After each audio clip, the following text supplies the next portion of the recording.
green, you've done everything right in your life. There you go. Nice to meet you.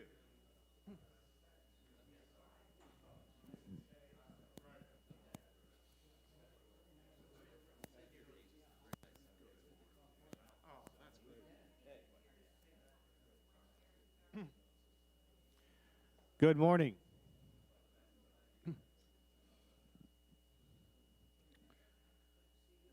It's good to see you here today. I could say, stand up here and complain about those who aren't here, but what's good is that? And that's not being respectful to you.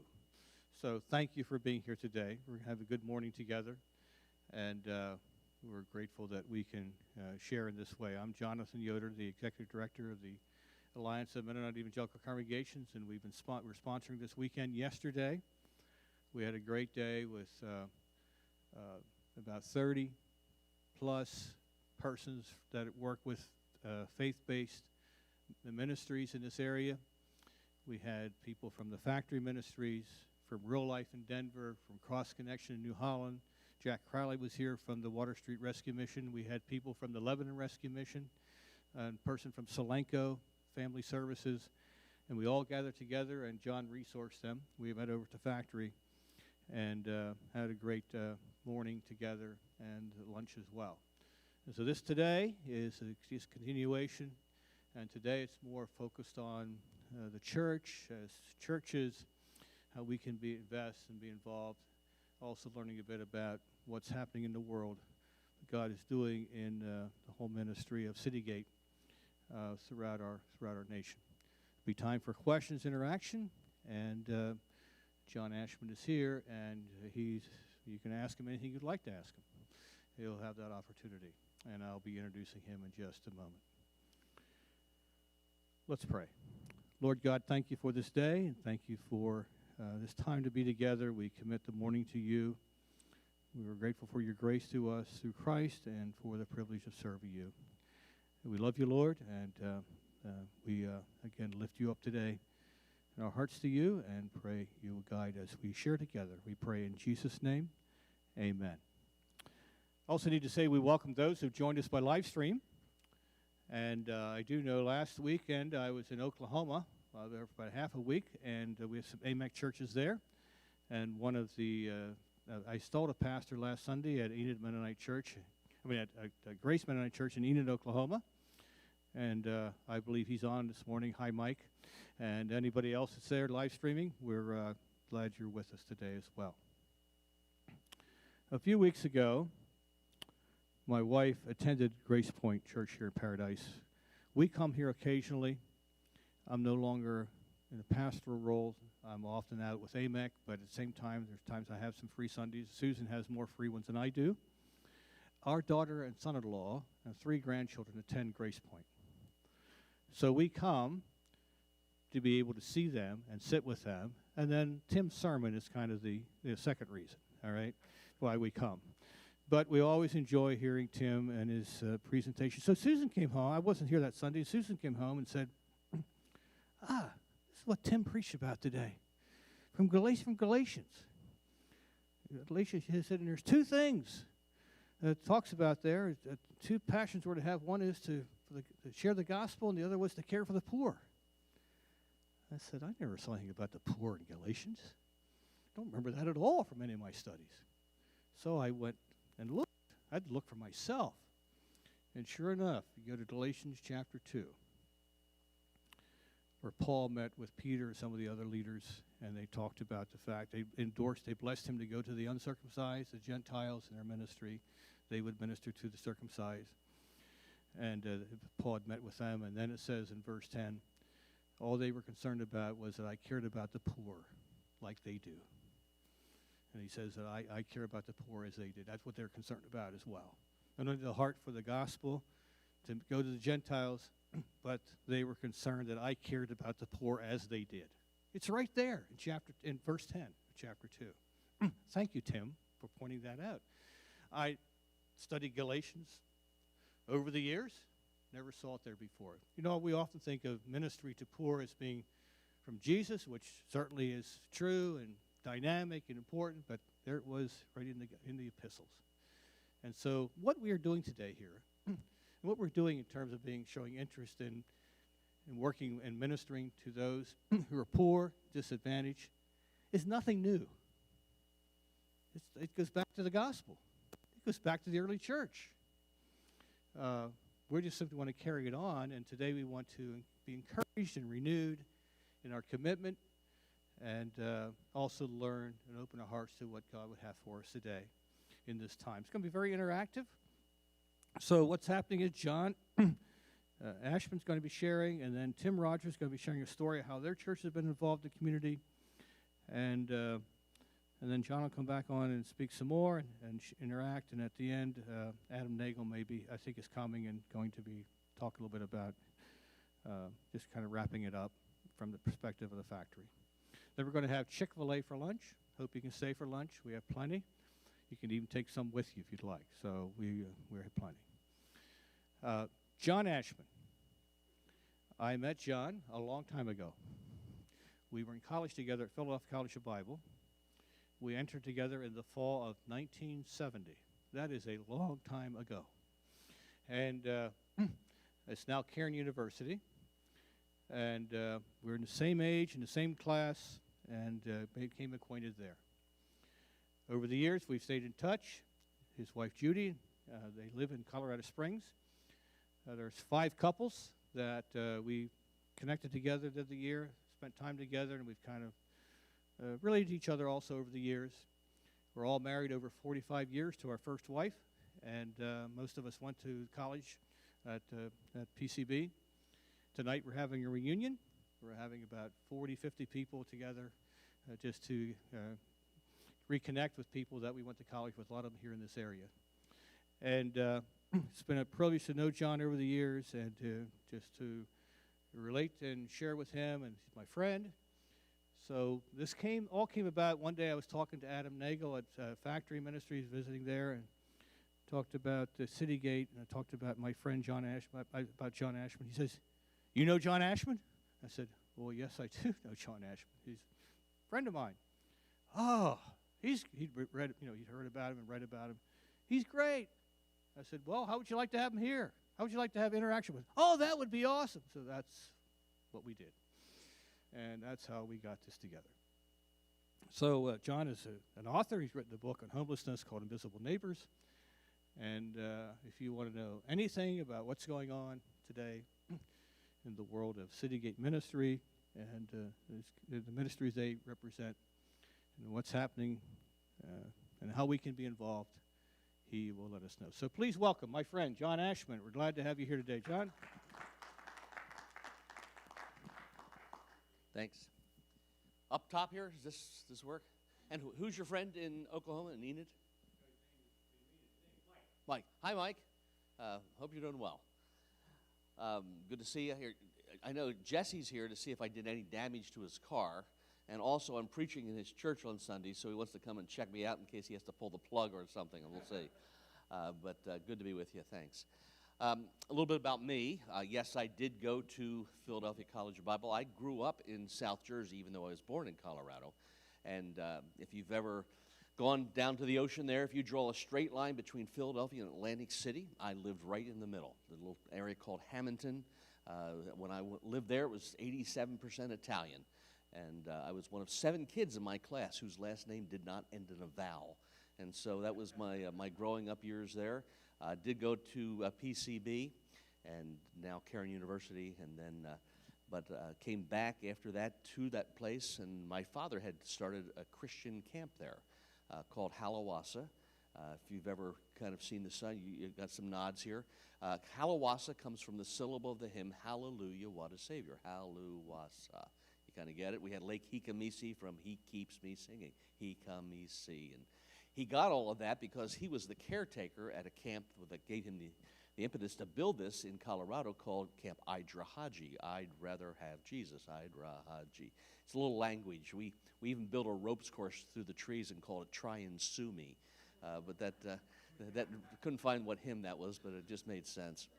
After 15 years of running that camp, after my father kind of turned it over to me, I decided I was needed a break. And so I took what was going to be a 1-year leave of absence and moved to a 15,000-acre cattle ranch near Cheyenne, Wyoming, became a cowboy, and pastored a church in the community, a church of 30 people in a town of 32. So I had pretty good response there. People said, "What happened to the other two?" I said, "Well, they were LDS, Latter-day Saints, and they went down to Greeley to church, but they did come to my Christmas program, so I think I can count part of that." But after working there, I decided I was not going to go back to New Jersey, and I started working for Christian Camp and Conference Association. At the time, it was called Christian Camping International. So, if you're familiar with some of the camps and like the Poconos, like Black Rock Retreat, that's not in the Poconos, but the Spruce Lake Retreat, Pocono Plateau, Twin Pines, all those, we had about 1,100 camps across North America, and I was the COO for that association for that many years. And after 15 years there, I got the invitation to move over to the Association of Gospel Rescue Missions. And people say, "Well, how can you move from Christian camps to rescue missions?" You know, camps are on the edge of a lake, on the top of a mountain, deep in the forest, and you have games and activities, and rescue missions are like in the heart of Philadelphia and even in Lancaster and different places, and you know, the clientele is very different. And I said, well, think about this. Christian camps and rescue missions. They both sleep people. They both feed people. They both have chapel services.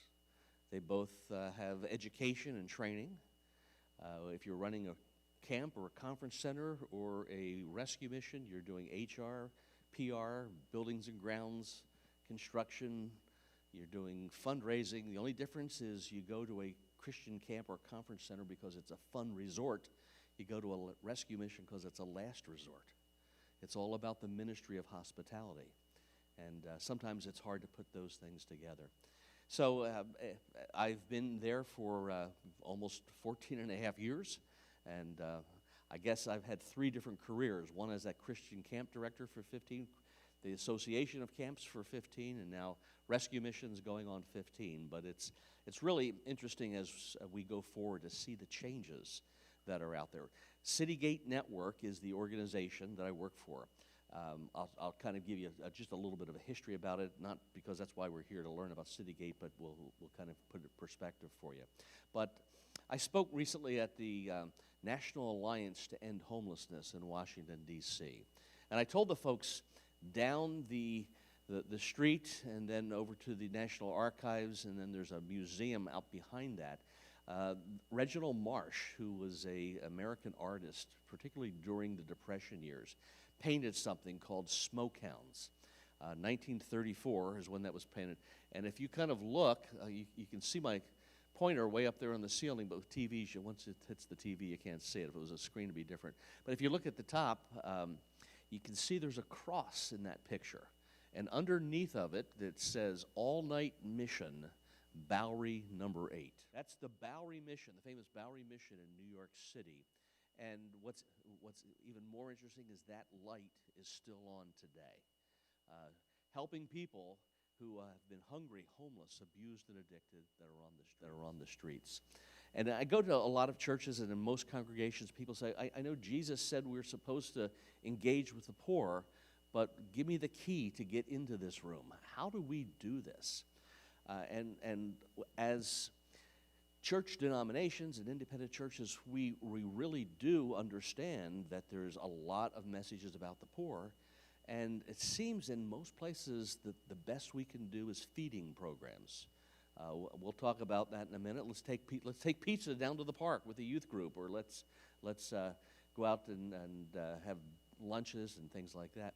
And one of the things that we see is the tension between a lot of churches and homeless ministries, because a lot of churches want to be self-sufficient and all-sufficient in these areas, but most churches don't know what to do with somebody who's been a crack addict for 17 years. And so therein lies the problem, and so we go back to feeding. So let me extract from that conversation for a second, and we'll come back to that, and just talk to you a little bit about this organization, Citygate Network. We are North America's oldest and largest faith-based crisis shelters and life transformation centers. It started back in well, let's even go back before that. It started with missions in the late 1800s in New York City. There was a man who was converted in Sing Sing prison. This is the power of prison ministry and what can come from it. A lady brought him a Bible. He confessed Christ in his damp cell in Sing Sing. And he said God told him, you go back to 5 Points in New York. You clean them up on the outside, and I'll clean them up on the inside. So this man, Jerry McCauley, went back and started the McCauley Water Street Mission. It started in New York and was quickly replicated in many places in New York, Manhattan, all the boroughs, and across the river in Jersey, and then down in Philadelphia and that area. And then eventually spread across the country. You know, here's a picture of something out in Tacoma, Washington, I think it says on the mirror there. This is right down in Philadelphia. This is Sunday Breakfast Rescue Mission. That was one of those. And you can see it was a place that was very much needed, and in many cases, mayors and governors were very involved in helping these things go and grow. I think it was the early 20s, we had an annual conference for this organization, and I looked at the picture and I said, that guy in the middle looks familiar. And then I looked at the rest of the picture because it came in several pieces. It was held at the White House, and it was Calvin Coolidge who was one of the speakers for this event. So that's how it was handled back then. This was a very typical picture that you would see in those days for missions, particularly back in the late 1800s, early 1900s. These were the gospel wagons that all missions had.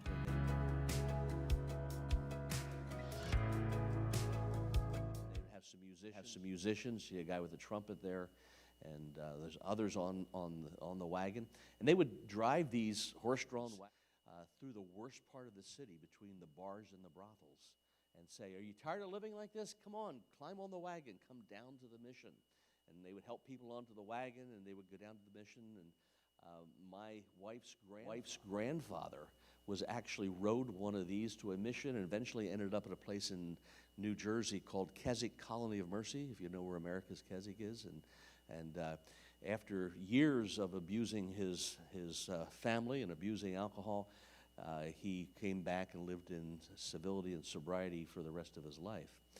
But these wagons are famous. A couple of missions still have their original wagons. And I love to tell people, if you've ever heard the term falling off the wagon, this is where it came from all these old rescue missions and their wagons. You know, the police would come around the next day, and there'd be somebody sitting there bleary-eyed and kind of rubbing his head and trying to get sober. And the police would say, "What's the matter, Fred? You fall off the wagon?" And so it's kind of the history of that.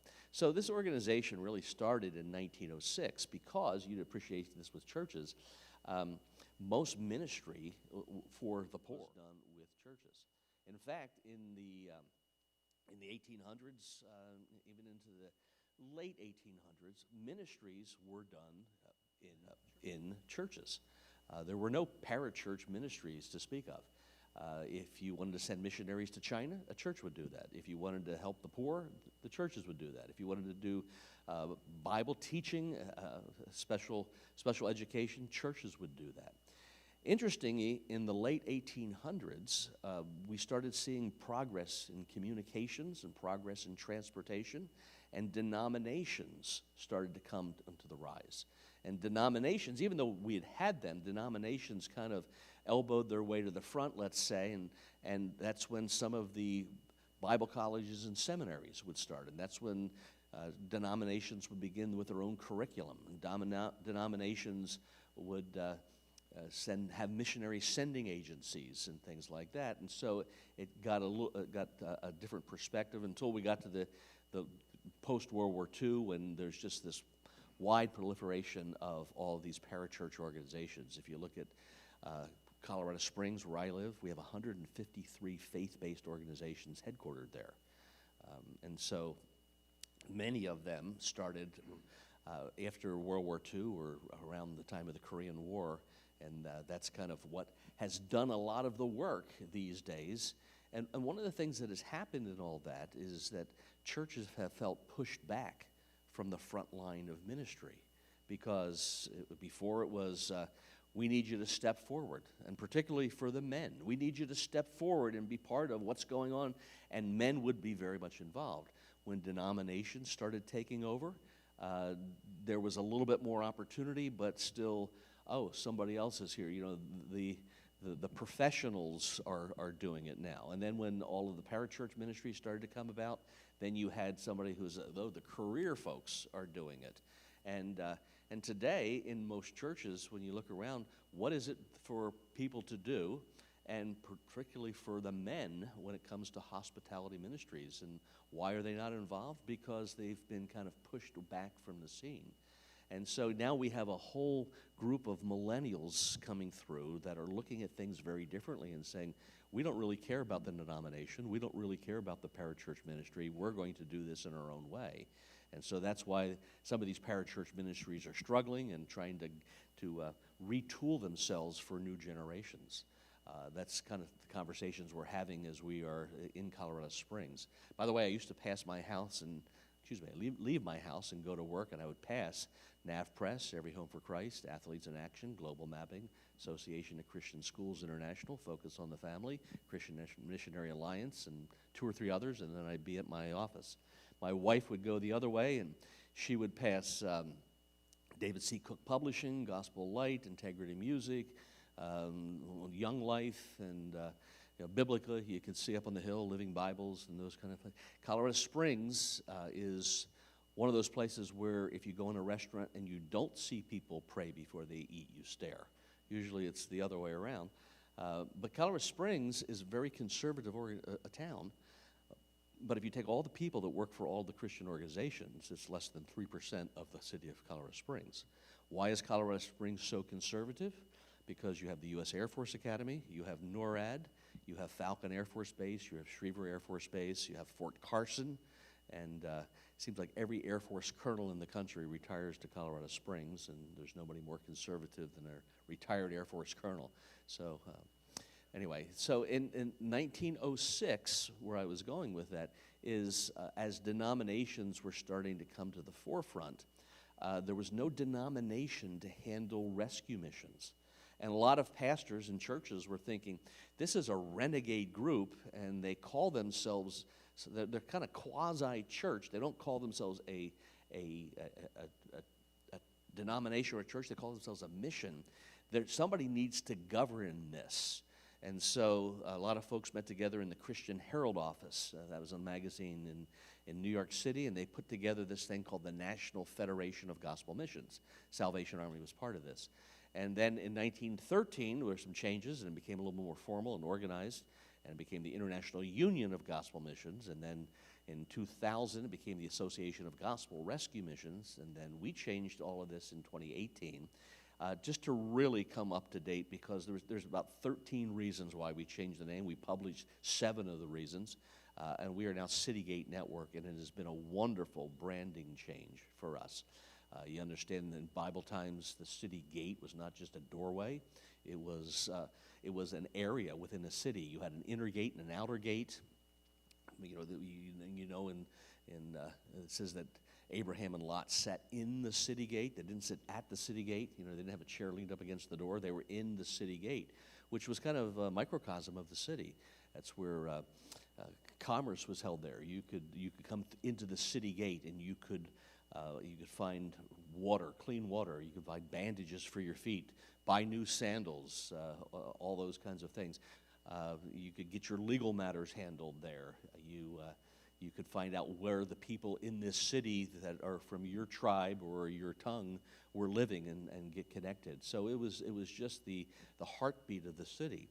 We don't have those places anymore. The government likes to think that they're the city gate, but there's a lot of people say, hey, you go to the government, they're going to take your kids away. You go to the government, you might be on the next plane to Mexico City. Well, maybe not so much today, but that's kind of what it has been. And others say, well, isn't the church the city gate? Well, it could be, it should be, but I've been to a lot of cities where the church is padlocked until about 10 of 11 on a Sunday morning, or you go to the church and that church and the family will never talk to you again. So that's why Citygate Network is that place to land in the city for the stranger, for the person who's struggling for whatever it is, and where do I go from here? And that's the network that we've started to build across the country. So we have about 320 organizations that are part of Citygate Network. In most U.S. cities, one of our members is the largest homeless services provider, and in some cities, it's the only homeless services provider. So it is very much an organization that works with faith principles and is rooted in the gospel, but at the same time, we are one of the go-tos for the government these days when they want to ask questions about the poor. I was on the U.S. Interagency Council on Homelessness COVID-19 Task Force. 2 days before the tipping point, I guess you could call it, of COVID in the middle of March, I was in Secretary Ben Carson's office with 160 CEOs. We were talking about several things, and Secretary Carson finished speaking, sat down, packed room, standing room, folks standing around the walls. Nobody's wearing a mask, and 3 days later, everybody's on the planes getting out of there, and masks starting to come up. But immediately, I was part of working with the U.S. Homelessness Czar, Dr. Robert Marbut. We started getting all of the information out to members, and there's a long story on that. But we did very well through that, but it really changed a lot of ministries. I can answer some questions on that. I don't want to spend a lot of time on that, but let me go from there. So anyway, Citygate Network is really the agency that works with all of the independent groups. There's a lot of denominations like the Salvation Army. There's Catholic Charities, Urban Promise, Teen Challenge. You've probably heard of all these places. They are branded together, but Citygate Network is the go-to. So on that U.S. Interagency Council on Homelessness, there's only 3 organizations that were non-government agencies. After the Department of Labor would give their talk and report, and the Department of Education and CDC and the White House, and then they would turn, let's go to our non-governmental partners. It was Red Cross, Citygate Network, and Salvation Army. So we are now a go-to in the U.S. government on a lot of these things for what's going on the streets with hungry, homeless, abused, and addicted people. So just to kind of give you a quick overview on how this is all developed in our country.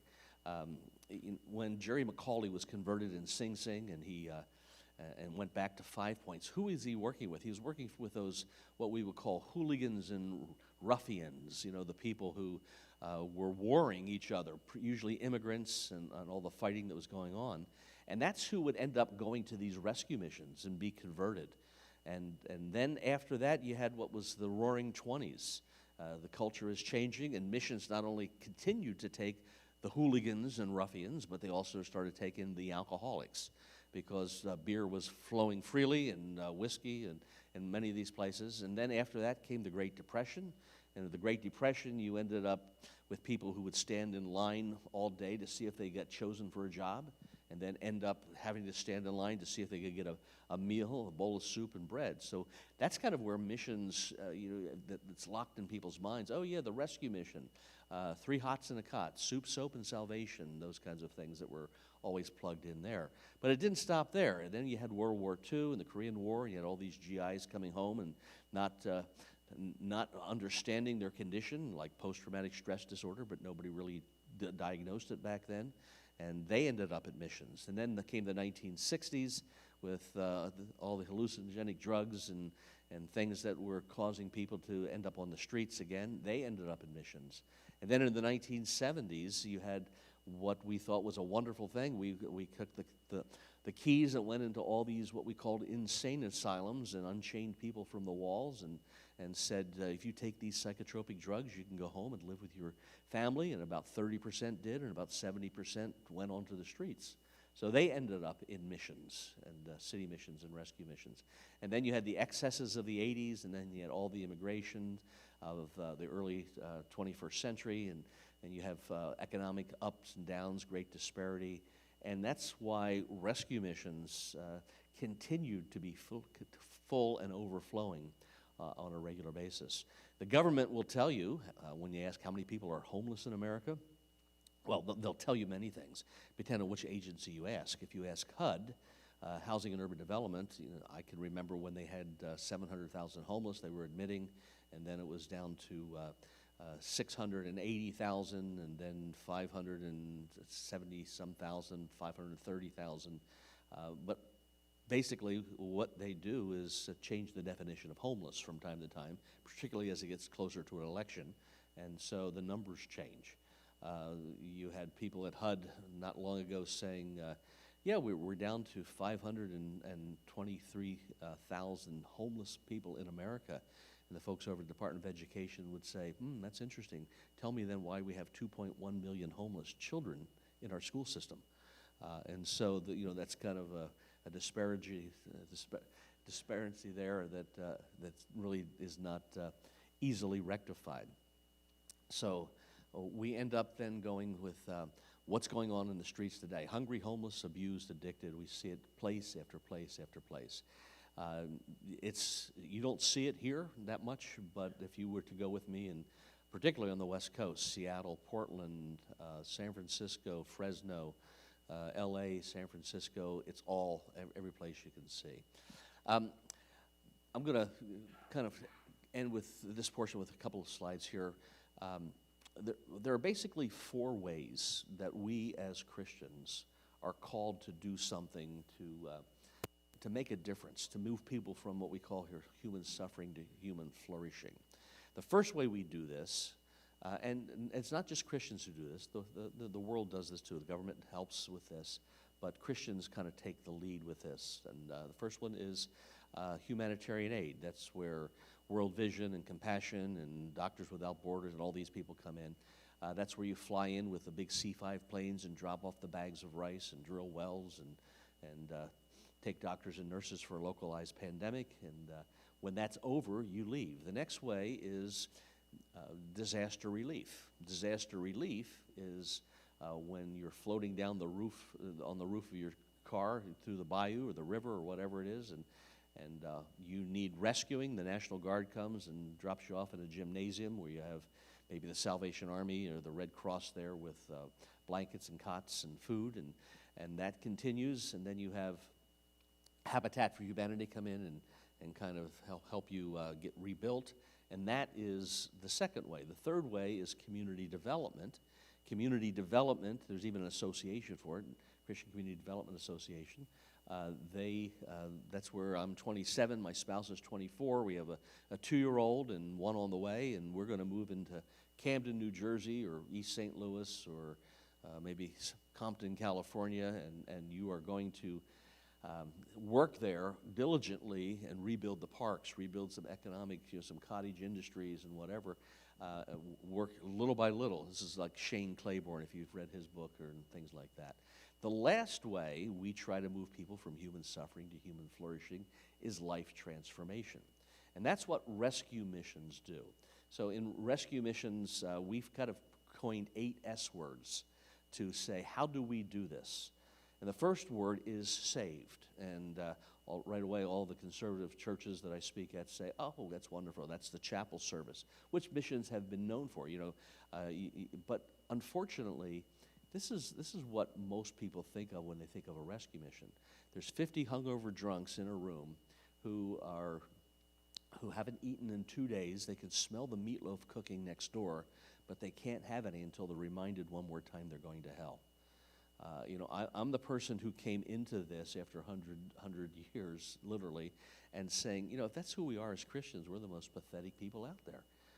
Let's stop playing the hell card and start playing the abundant life card and see what happens. Because these people know they're going to hell. They feel they're in hell now. And the people who used to go and participate, it's like, hey, we're all going down to the mission in Philly, Sunday breakfast, let's use that one, and we're giving our testimony. Why don't you come and give your testimony? In fact, why don't you preach? Well, I've never preached before. That's okay. The Bible says my word shall not return unto me void. And I'm saying, wait a minute. God says when I give out my word, it will not return unto me void. That's not a recipe or a license for shoddy preaching. And so what we're saying is there has to be a different way to do this. And so what we've pointed out is that rescue missions, folks, you have been to the rescue mission, you've been doing disaster relief all these years. You've been doing food, clothing, and shelter over and over and over again to the same people, many of them who don't want to see a change in their life because they're quite comfortable with the lax laws that are allowing them to remain on the street. We need to be concentrating on the people who want change. So the saved in this is you've saved a life. That doesn't mean the gospel isn't part of this. You've saved a life. When you take the needle away from somebody who's about ready to overdose, you've saved a life. When you fling open the door to a girl who's running away from her pimp and slam it behind her before he can catch up, you've saved a life. When you've worked with a 10-month-old whose brain and body development isn't where it needs to be because of poor nutrition, maybe they're living in a van or whatever, you're saving a life. After saved comes sober, no longer controlled by stimulants or depressants. After sober comes stable, that's mental health, that's physical health. About 30 of our missions in the last year have put in mental health offices, because they're saying we have to do something about these folks and maybe tweak their meds. Because there used to be a separation, we got to get them saved. But, Jesus said, I want to see my kingdom come on earth as it is in heaven. That covers a lot more territory than we were willing to handle. After stable comes schooled. That's having enough education to be competitive, including social skills.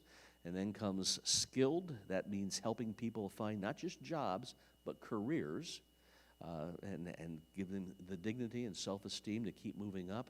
Then comes secure. That means I have my own money. I know how to manage it. Settled. I have my own safe place to return to every night. And serving, giving back. Spiritual transformation can come in any of those, and sometimes it doesn't come till the very end because we're not working with people in this day and age who really had some kind of background in church, the church world, let's say. I've got some pictures of some of the old missions back in the early 1900s, and you have these men, some of them even wearing ties, sleeping on these wooden slats, and in the back of the mission it says, how long since you've written to mother? Because they've come from a stable home in many cases, life has gone off track, and most of these people knew a few Bible verses or could name several of the disciples or tell you Bible stories. These days, that's not the case, and so it does take a longer time for people to have an understanding. Instead of the Roman style of evangelism, if you've read George Hunter's book, they really are coming to Christ in the Celtic style of evangelism. Instead of presentation, decision, fellowship, it's fellowship, worship, commitment. And that's what happens when you're able to work it in that direction. But still, I would be totally remiss if I didn't say that at the heart of all this is that this is about the gospel.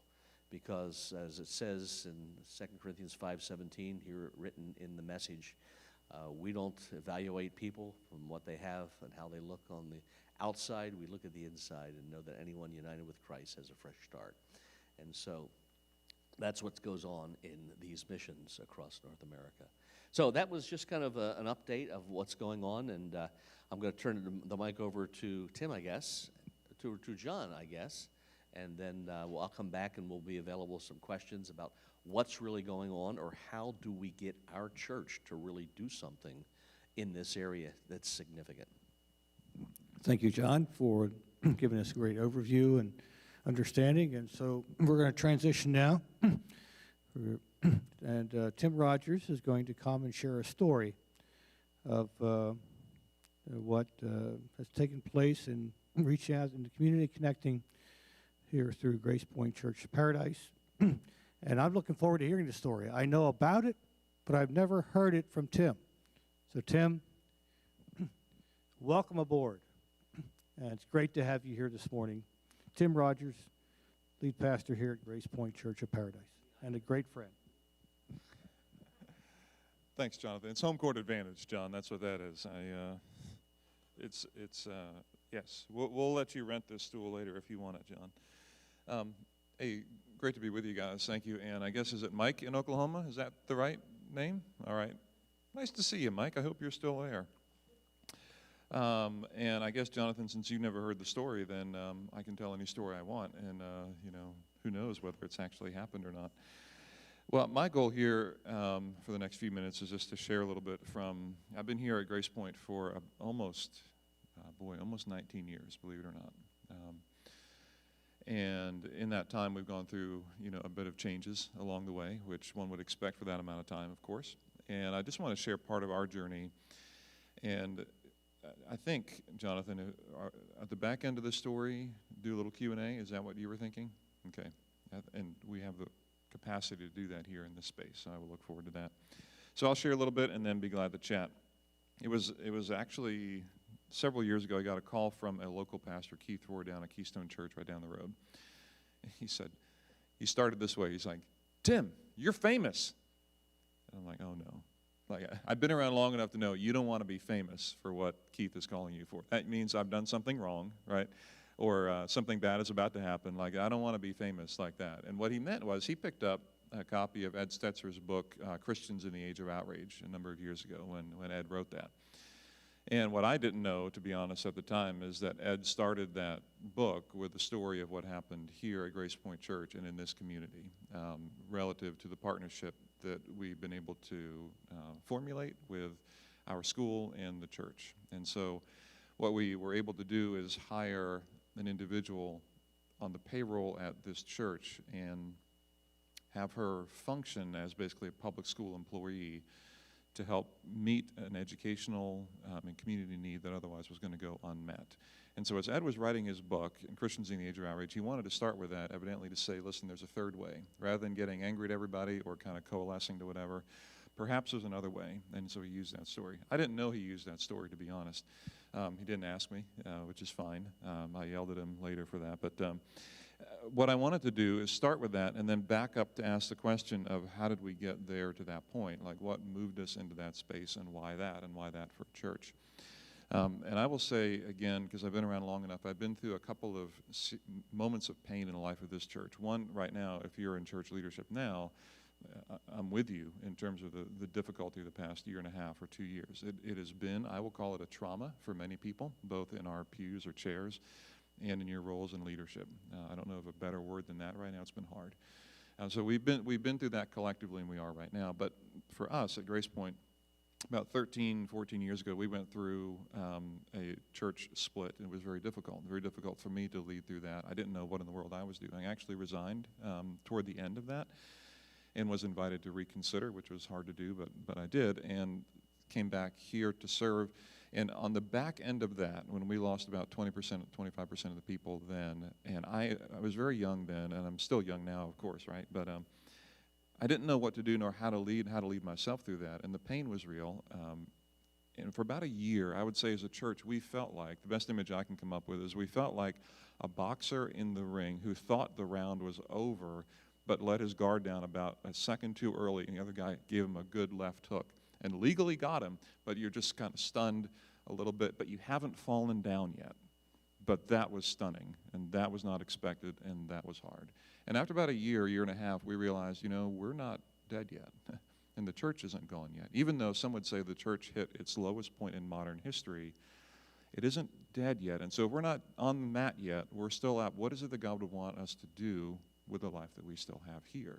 So we began with great freedom. Almost the spirit of a church plant began to be planted in a church here that began in 1735. So we've been around for a little while. And what we began to see in the life of our people is this desire to continue to do something new. Like, what, do we need to continue to do missions conference like we've always done it in years before? Do we always have to do kids ministry the way we've done it years before? And student ministry the way we've done it years before? And so we began to ask different questions about what we can be, what we can do. And along that way, we began to kind of reimagine our vision and strategy. Our mission stayed the same. Developing fully devoted followers of Jesus Christ is what we talk about as our mission. And that you can find in probably hundreds of churches across the country. I have no problem with it.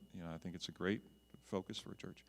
But our vision began to be a little bit unique and was morphed out of that place of pain. And we began to see opportunity to engage in our community in a way that we hadn't before and kind of reimagine what a church should be. And so we began talking about a church as at Grace Point Church. We want the church to be in relentless pursuit, let me put it this way. We talked about the church being a transforming presence in the town square. That's what we talked about. We started to use that town square language and said, what would happen if we were in the town square? And then we said, what would happen if we were relentless in pursuit of the social, spiritual, and cultural good? What if we named those three as strategic steps to take for the church to move forward in our town square engagement? Here's what we meant by that.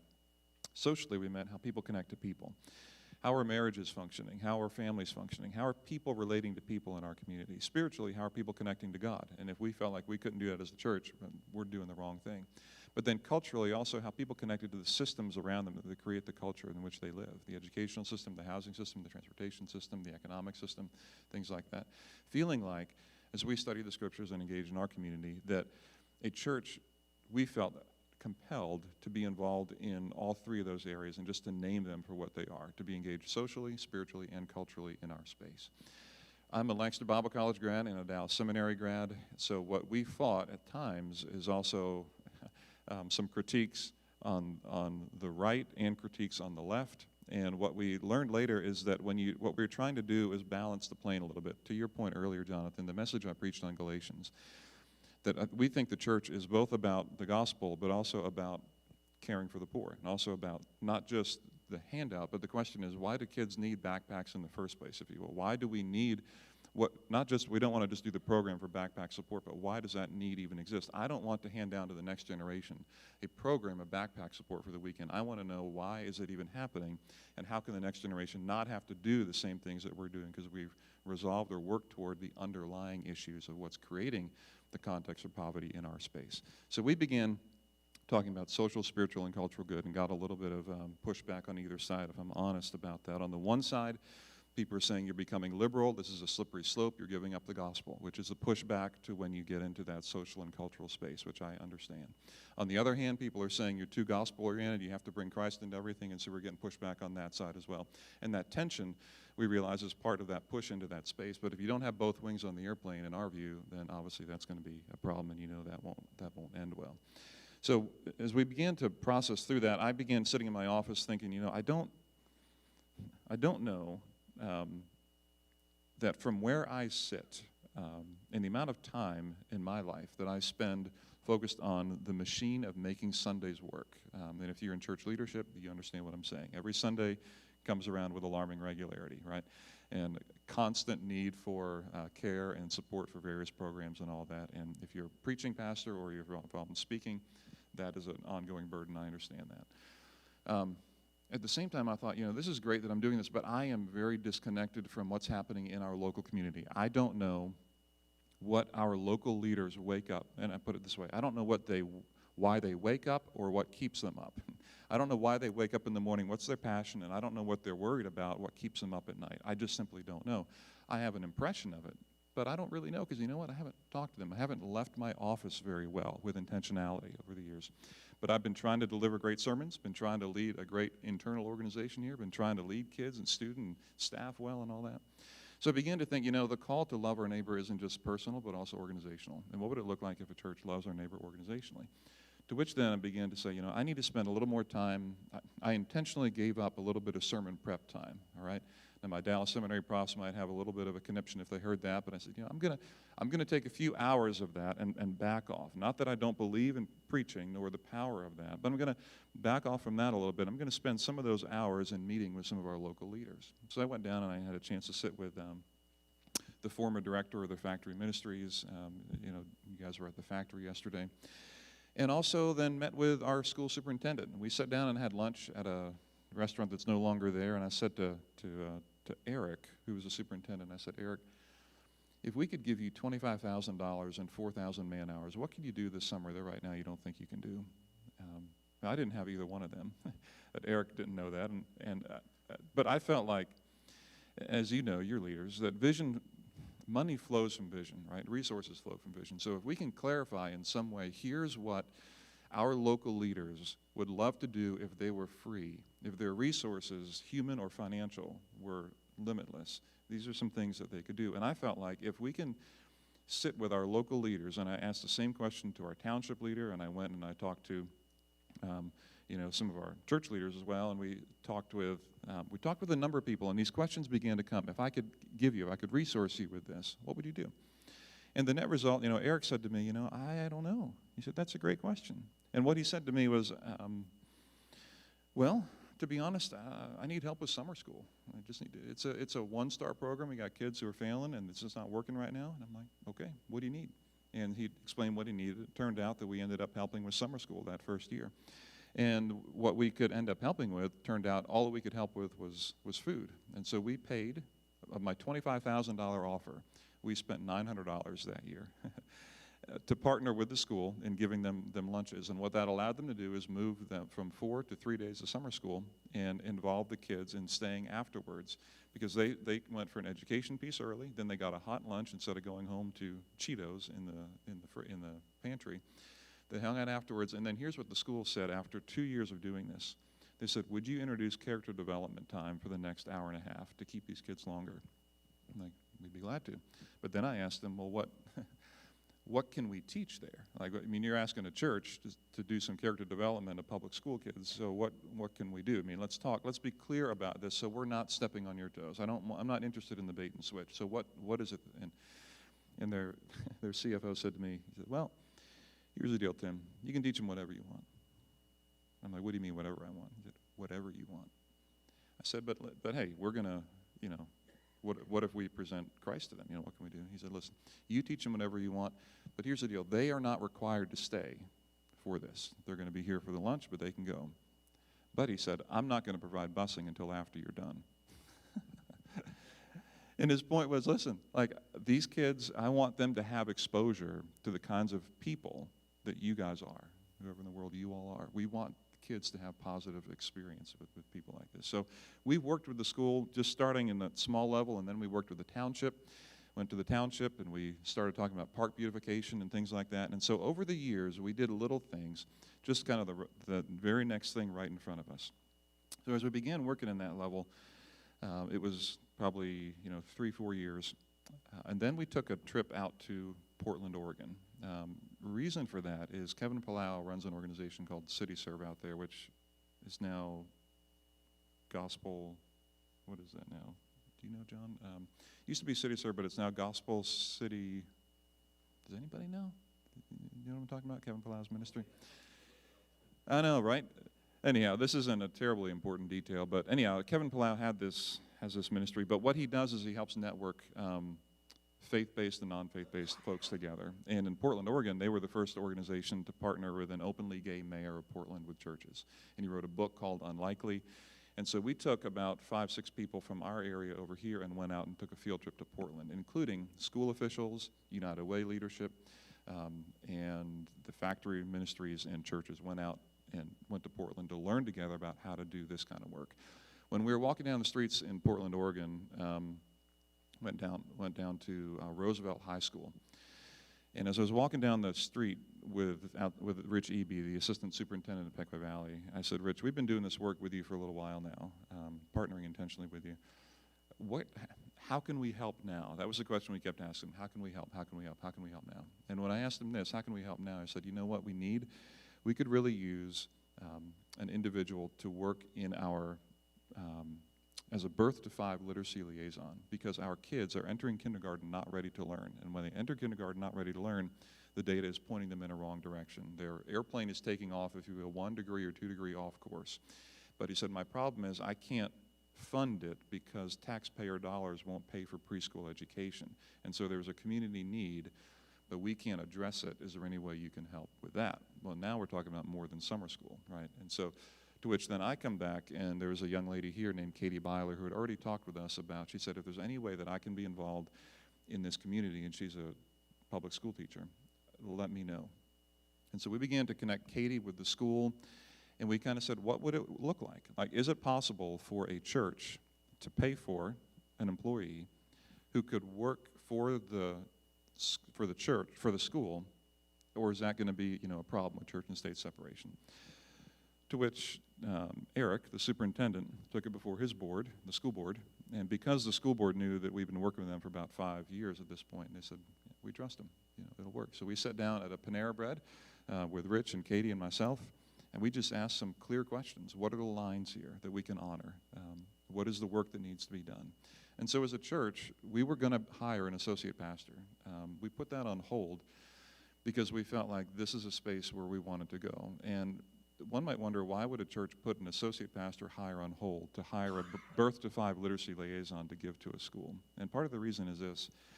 As we were traveling back from Portland, Oregon, actually one of our trips we took, I don't know if it was Portland or not, but that's the material. I was sitting in the passenger seat, and one of our principals was driving a vehicle, a van home. There was about 4 of the people in that van. And school officials were in there, and I was in there, and they were telling a story, and the principal was telling a story of a mom who had just been released from prison.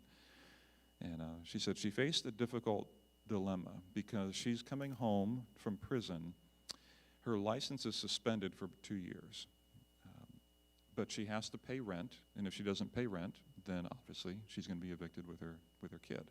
And so here's this lady living in a rural context, trying to find a job, realizing if I don't work, I'm going to have a big problem. If I do drive, I'm facing a risk as well. And she decided, she asked the question, this mom, and she's facing this moment, she asked the question, who do I go talk to? This is internal, I'm making this part up. But the mom decided that the safest place to go to get an answer for that is to my high school principal's office.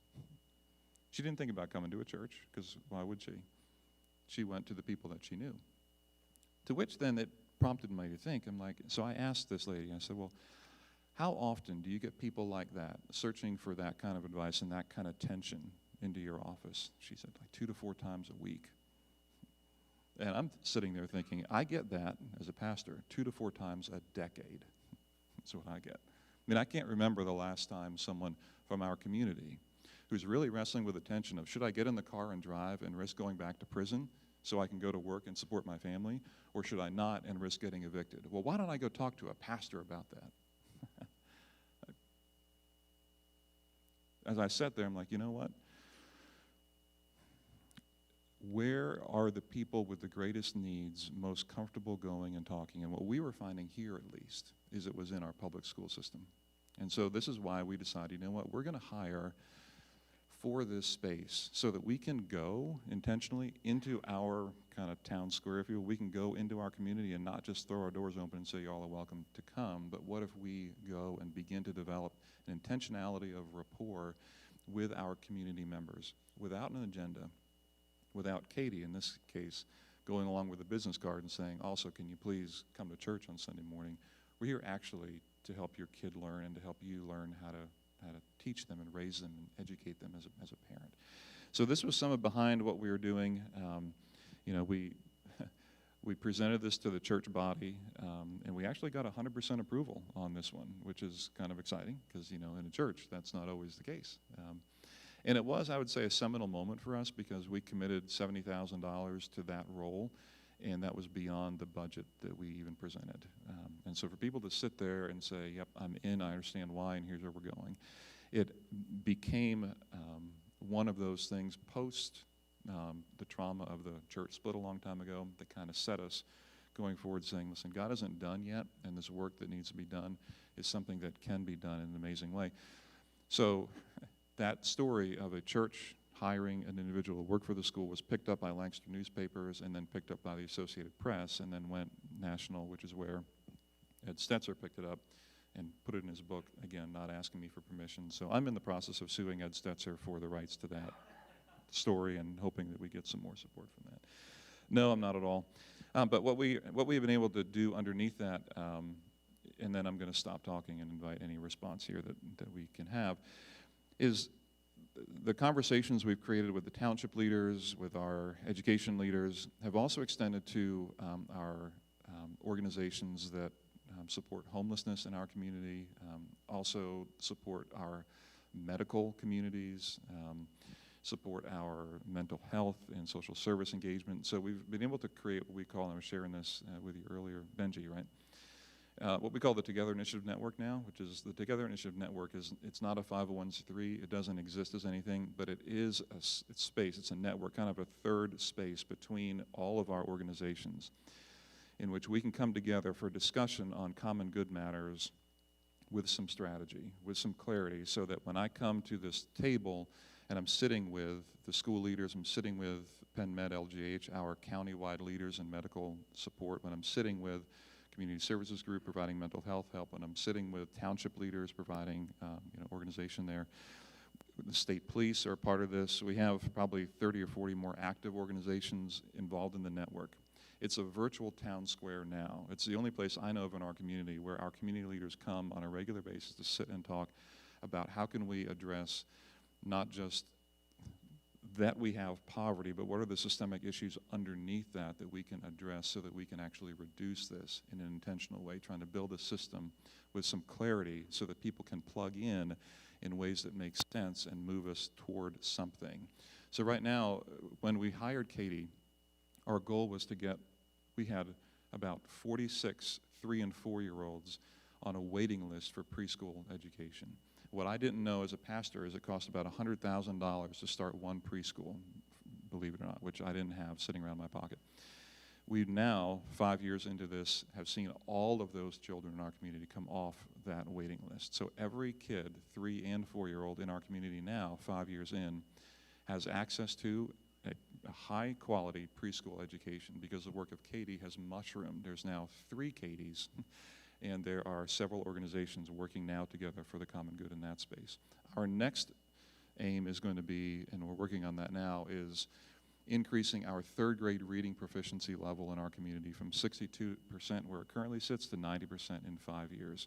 Again, because all the data says that children who are not 3rd grade reading level ready are 10 times more likely to end up in generational poverty going forward. And so as we hear these things from our educational leaders, from our township leaders, from people who help us think through the homeless situation, and our medical providers, we're just asking as a church, how can we be involved in that space? We don't need to be the leaders of it. I'm not an educational leader. But I do want the church to be involved in transforming this town square, that people will see the church and say, this is a place that is here for my kids, for my family, and has some good to offer, and still hold out the hope of Christ to our folks. And so I've seen the wings of the plane fall off, and you have too, where all of a sudden you become social heavy, or all of a sudden you become gospel heavy. Our hope is that we can hold that tension there. But that's what we're doing right now, and that is my story. And I'm going to just add one more thing, and I'm going to stop talking. We've been, if you're not familiar with it, Harvard Graduate School of Education is running a program called LIFE, Leadership Institute for Faith and Education. They've heard about this story, and we've had the privilege to work with them over the past couple of years. Believe it or not, Harvard wants to see educational leaders and faith leaders come together across this country for the betterment of our kids and families. And so we've been able to leverage that information and those relationships we have now with them to move forward with even greater clarity and confidence in our communities, recognizing that Harvard is saying it is one of the 5 pillars of education is parent and community engagement. What they're saying is this is the data says if faith leaders are more engaged in intentional partnership in our communities, our world is a better place. So we use that shamelessly to continue to try to move forward in a way to connect well with our communities in that way. All right? So that's my story. Boom. There it is, Jonathan. Most of that is actually true. How about that? So I don't know what time. Thank you, Jonathan. I don't know what time you want to wrap this up, Jonathan, but that's, I just unloaded quite a bit. So yeah, is there anything you want to feedback on, push back on, ask about, that I can be helpful with?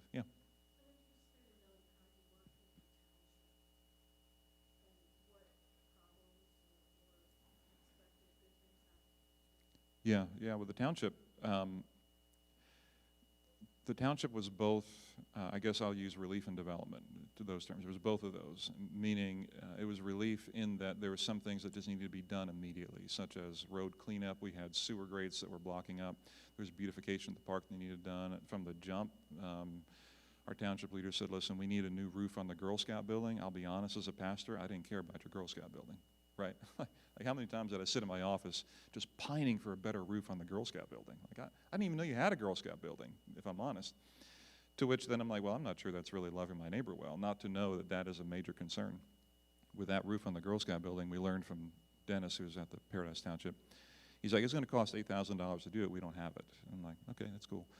I said, what if I can get local business LLC guys who actually know what they're doing to provide labor? Would that help? And so we did. We got some guys in local churches who said, we can do the labor. And then I took that back to Dennis, and he said, all right, cool, I'll take that. And he went to a local supplier, and the supplier donated the material because we had the labor. And so now we have a new roof on the Girl Scout building that costs the township $0. And then we threw, as a church, and church has community block parties in July. And at that block party, there was an Amish guy who came up. It was a couple hundred people there, and the Amish guy came up to Dennis. He said, that roof on that Girl Scout building looks great, but the building is ugly. Can I paint it for you? To which you're like, yeah, sure. So being able to talk with people, just finding a way to talk and organize concern and interest and love for your neighbor, resulted in $0 output from the township, but a brand new roof on the Girl Scout building, brand new paint job. And they didn't cost them a blessed thing. And so there was some of that relief. Now, development is also the continual conversation of zoning questions, about equity around sewer bills, about working with them with landlords who are not providing, in some places, safe and healthy standards for their tenants. So some of that is ongoing conversation about them learning about poverty, how to speak of poverty. We use the Bridges Out of Poverty training in our conversation, our language, to create shared language among partners so we all are talking about the same things. And it gives our township leaders a chance to see and hear in a different way in a development level as well. So it's a little bit of both relief and development,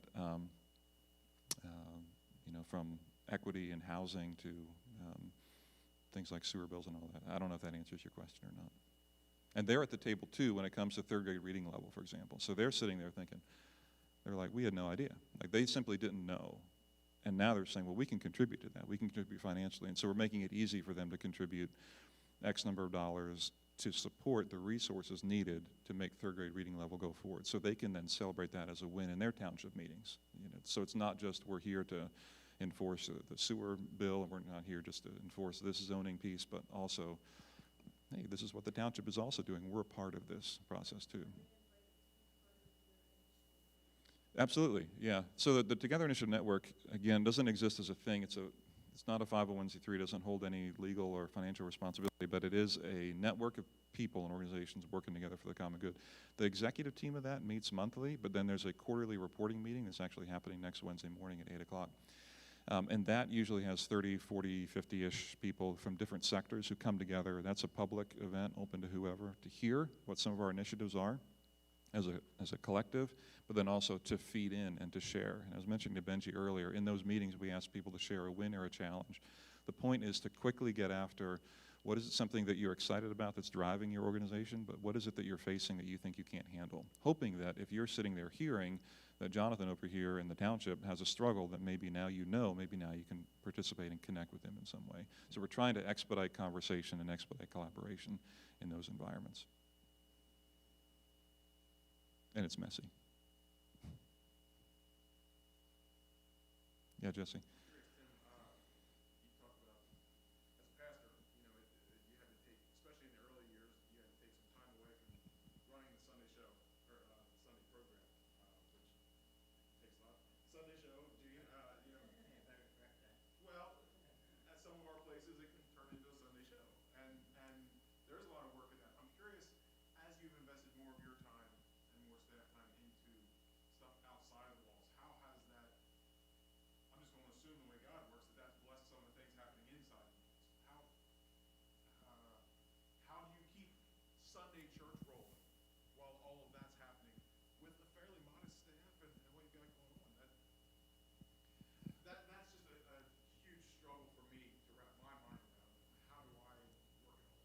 Yeah, and so I'm going to repeat the question, right?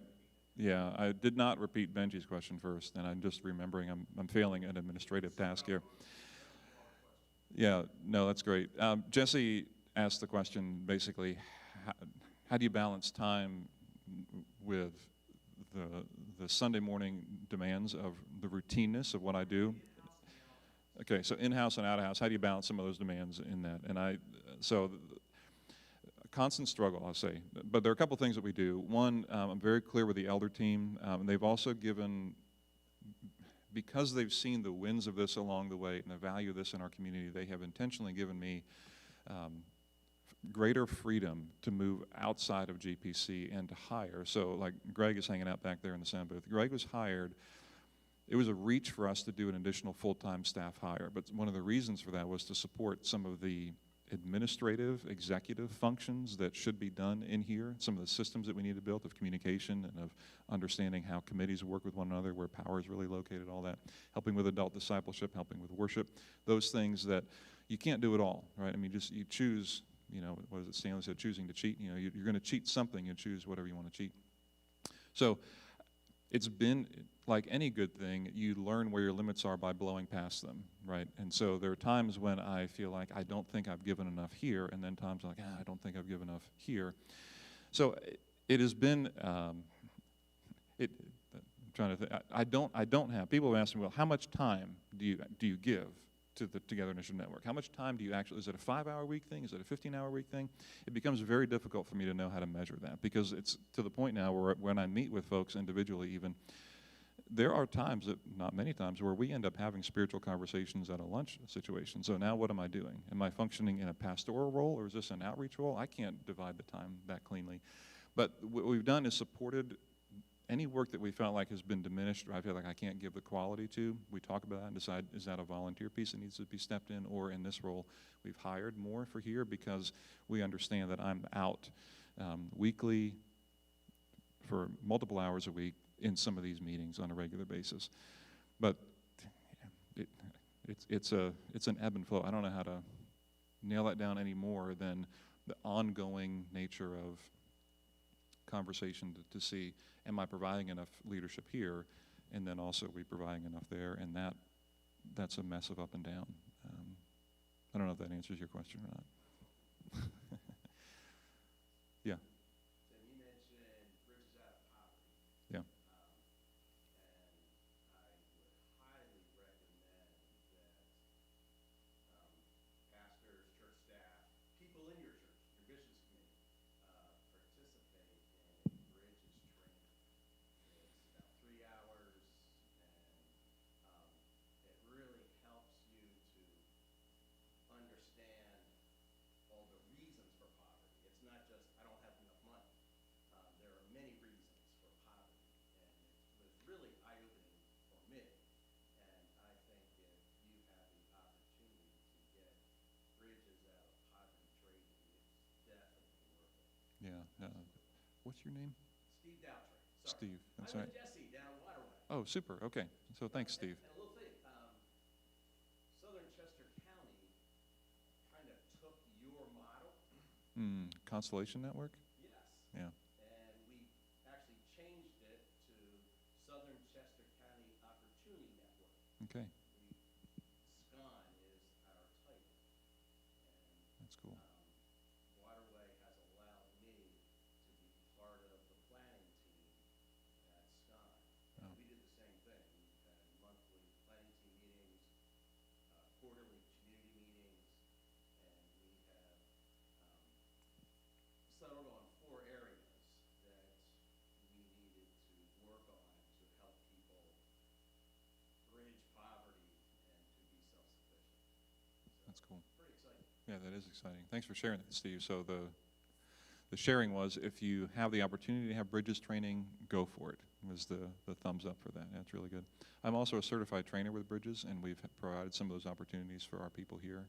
So those were some of the conferences. We found that as we take our leaders, local leaders, to national conferences or even just local events, those moments have accelerated our learning and our relationship. So to be honest, most of our traction is not gained in our monthly meetings. It's almost always been gained in the informal conversations that happen when we travel together and sit together at meals. And like I mentioned, when I walked down the streets in Roosevelt, out of Roosevelt High School, Rich Eby, and asked, how can we help you now? That led to the hiring of Katie Byler, but that wasn't in a meeting. That was in those moments that accelerate and kind of catalyze your thinking and get you thinking outside of where your normal, environment is. So we found that to be incredibly helpful. COVID has made that harder to travel together, to be honest. But those moments of informal relationships, so the relational currency is what we've been driven by underneath that, learning who these people are. I want to know, and as much as we can, what drives your passion, what moves your heart, whether you're in a church environment or not. Those things have been very important to us. So anyhow, sorry, I'm diverging. I affirm that, Steve. If you have a chance for Bridges Out of Poverty, it can be very helpful. Yeah. So you were coming from a Dallas, pretty conservative perspective. I wouldn't say that you didn't have a holistic gospel view, but you developed in that area. When you stepped into the town square with an open hand of saying, we just want to bless, we want to shalom to our community. Were there ethical tensions, and can we that you say there were tensions? What can you give some examples of the kinds of things where you had to stretch, or maybe even say, well, we want to bless, but we can't do that, or was there anything like that? Great question. What's your name? Sorry. Really? That's the Steve section. It's their hand together. Thanks, Steve. Are you with Waterway too? No, Oh, okay. not yet. You're with where? Oh, great. Okay. No, thanks, Steve. So the question was, were there any ethical tensions or anything that were introduced as we walked through this? Is that fair? When you mean do you mean ethical tensions or any kind of tensions that were introduced? No, I mean, so, this is a ridiculous thing that just popped in my head. Yeah, we could really help you. Could you help us build the transgender bathroom, or this, or that? And you're like, is my church going to go for this, or is this the right thing? Is this the way that we need to be expressing? I see, that kind of thing. And that was a lousy example, but I'm thinking over the course of these many years, there might have been some things where I see. No, that's a great example, not a lousy. That helps me understand your question. Because I was thinking, were there tensions? Yes. We had tensions, some pushback from members who wanted us to do more gospel preaching or tract handing out at our times, but I don't think that's what you're asking. We also had tensions of we have some social service leaders who quickly and harshly push back that the church is involved in an educational field at all, saying that every church has at the heart of it a conversion desire, and we shouldn't have that with our children at all. No matter what you say, we know that's your mission, and so let's be honest about that. That should be out of this space, and we've had some vehement pushback to that from some people. We just punched them in the face and moved on. No. How do we respond to that? For me, in those moments, I listen to that space and honor that as much as I can, and we try to talk through, okay, what can we do without stepping over you? At the same time, I'll also share the data and just say, this is not an emotional thing. And then I pull in Harvard. I'm like, listen, we're doing exactly what Harvard Graduate School of Education says should be done. We're partnering with schools, faith-based, education-based, and this can benefit our children because the University of Chicago had 5 pillars of education. One of them is parent community engagement. This is one of the 5 pillars of education. We're stepping into that. So I'm trying to diminish the emotion and just speak to the data in the room and be honest. Yes, our mission, and you have to be clear about talking about your mission, our mission is to develop fully devoted followers of Jesus Christ. I say that when I'm in a national gathering talking next to our superintendent about whatever. Like, you have to be able to retain missional autonomy of your organization no matter what you do, but you can't be a jerk about it necessarily. There's wisdom and winsomeness in how you do that. You guys know that. So we haven't run into yet something like what you mentioned, a value that might threaten our organization, if you will, such as a transgender bathroom. It's a good example. We haven't been asked to fund that, if you will. Perhaps that's because the relational capital is there, and those leaders just might know, hey, this is not something we want to even ask, them for. So we haven't run into that yet. That may be coming. I might be a little surprised. Our partnership level has been on things that just about every human, if they have life and breath, can affirm, such as people need to eat. Small little people, children should be educated. There haven't been a lot of political hot points that we've dealt with. Housing should be adequate for people to live freely and safely. Yeah, that's fine. You've done this through a sine wave of political spectrums Yeah. on the national and probably even the state level, and yet on the local level, it's been pretty much we're all heading in the same direction. It hasn't been as acrimonious as. Correct. Yeah, we've been more locally focused than we have been statewide. At the same time, at some point, and if you're familiar with the Bridges material, and something maybe I want to talk to you more about too, John, is at some point, if you don't get to the policy level, you're going to continue to do backpack programs until you die and the next generation dies and the generation after that dies. And so you realize at some point, and we've been talking about that as a network, unless we move and can move into some of that policy level, we're going to be later. We're going to be downstream from where the decisions really come. And at some point, you want to keep moving upstream to where the decisions relative to housing equity in our community or economic development, working in that space as well. So I don't know yet how to get there, but we have not yet sought to work at the state or national level in a policy way, but it's not outside of the future vision of what could or maybe should be. But that can get a little funky. But I'm not afraid of it because I don't want to just keep handing off programs of poverty for the next generation ad nauseum.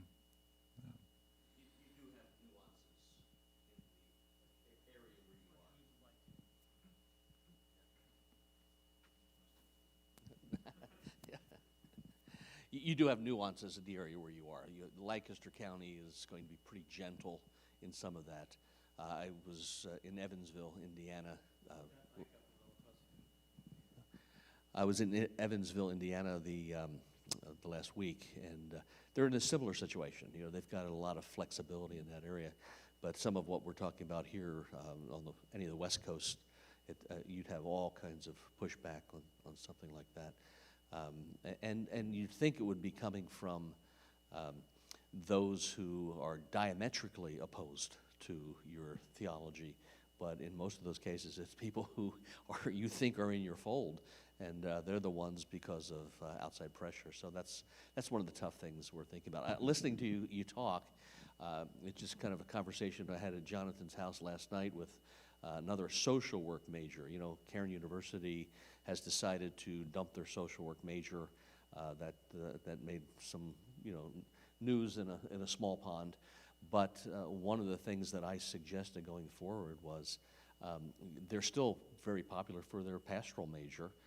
Why are they not really training people in the area that you're talking about in pastoral major? You have a senior pastor, you have administration pastor, you have pastor of missions, you have pastor of small groups, you have youth pastors.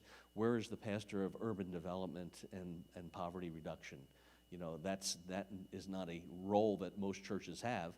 You have to be a large church to have multiple pastors, I understand, but even as an associate pastor comes on, maybe they come on with that area. That's where we really start getting engaged with what the real need is out there these days, as opposed to some of the other more fluff kind of roles that, I think you'd have to admit that are out there. Anyway, that was my thought on that. I might just add to you, John, I didn't tell this part of the story, but in Portland when we went, we had the chance to sit down with the assistant superintendent of the Portland School District, which is 15,000 kids maybe. And Kevin Palau had a good relationship with him, and we asked him, and our assistant superintendent was sitting with us from Pequea Valley, sitting with this guy who oversees 15,000 people. And here's what they moved in Portland.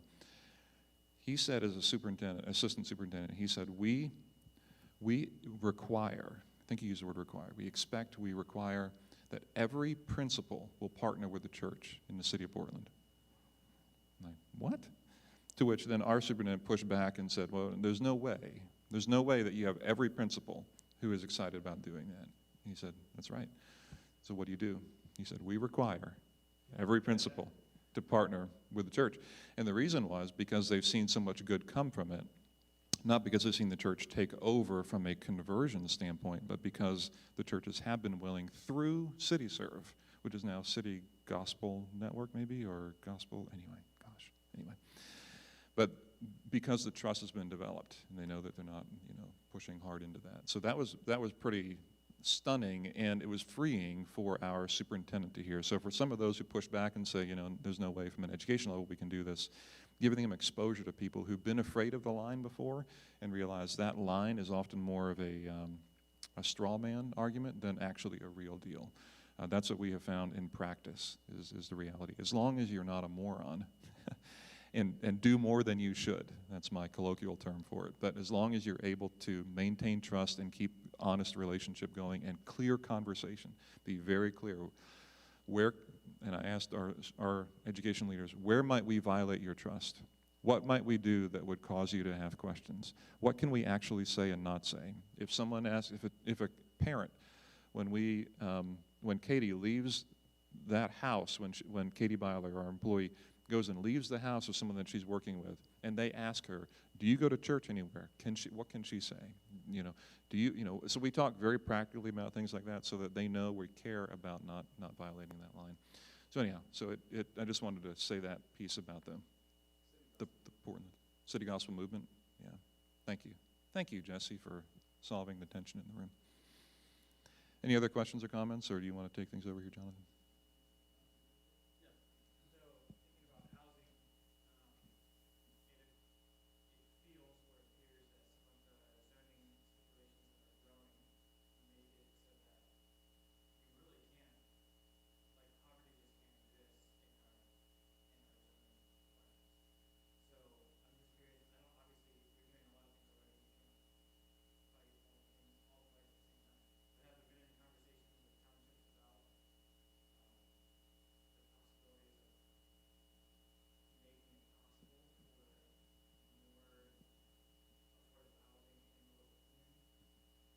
Yeah. Question is there a conversation about affordable housing in our community? Yes. And it's full of tension. I don't know if you're familiar with the project that got shot down in the Gap area a few years ago. That was down at what was the Gap Family Center. That was Section 8 housing that was going to go up.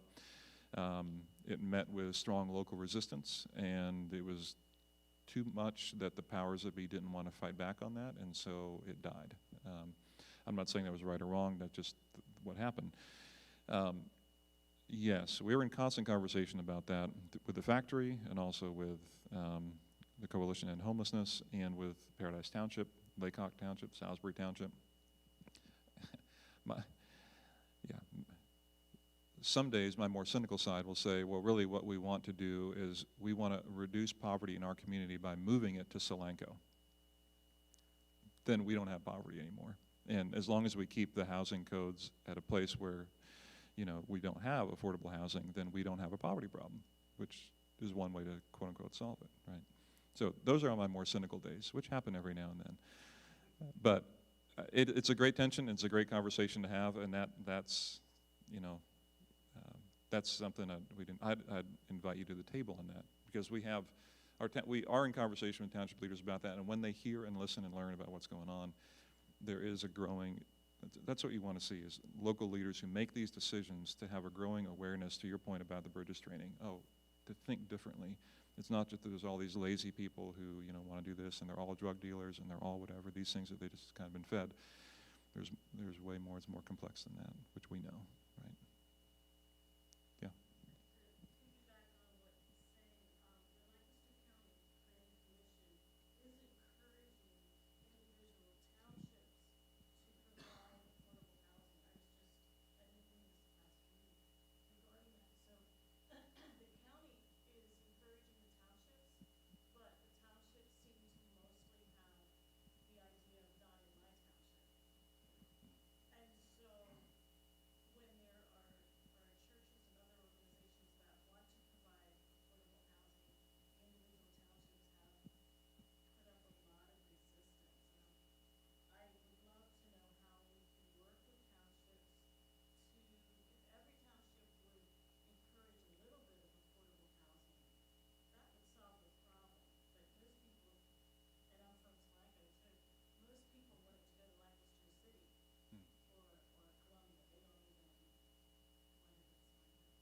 I didn't mean to pick on Solanco, but yeah. So yeah, I'd affirm what you're saying, and what the comment was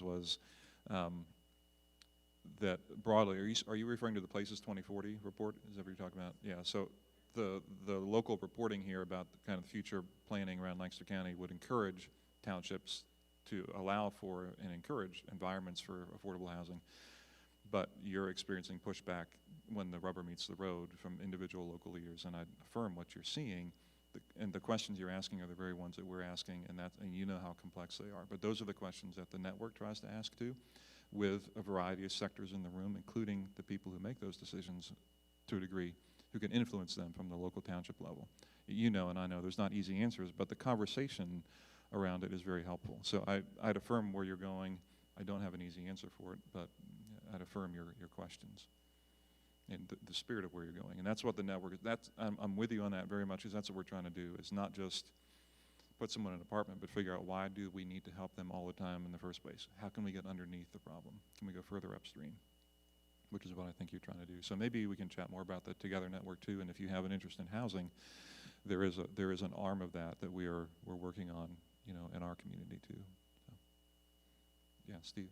We actually went upstream to state officials because we had problems with township officials doing the same thing. You know, not in my township. So we went up to our state representatives, and because we can get some direction to the townships, that would be helpful. Yeah. So we're trying to engage that level. That's really good. Well, I'd love to learn from you in that space, Steve. Steve's comment was about going to the state level and not just the local, but yeah, I'd love to hear more about that, because we have some learning to do in that area. So yeah, I'd love to hear anything you have on that. Thanks, Steve. So mine is, I'm sorry, mine is more of a comment. I feel like in our community, we had some Section 8 housing move into our community, and at that time, I don't think our community was ready for it.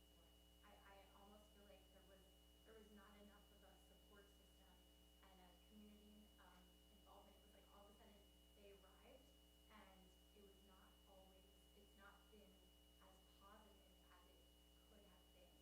And I think part of the issue with this Section 8 housing or other areas of affordable housing coming into an area is that communities aren't ready for that. They're not prepared. They're not informed about what kind of what that's going to look like or what can be done. And I don't think schools, like I'm a fourth grade teacher at our local school, and our school wasn't ready for how that would change our population, how that would affect parent involvement in conferences and everything. You know, just that whole system is like reeling right now.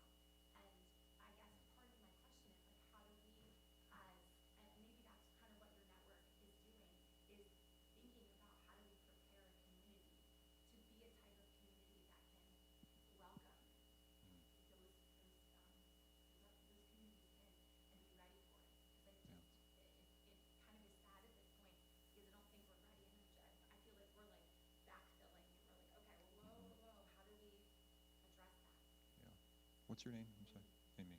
Nice to meet you, Amy. Yeah, I agree. So Amy's comment was, how do we basically prepare communities to receive Section 8 housing and families who would be in that kind of situation, because sometimes we just plop them in and just hope it all works. Yeah, and I agree.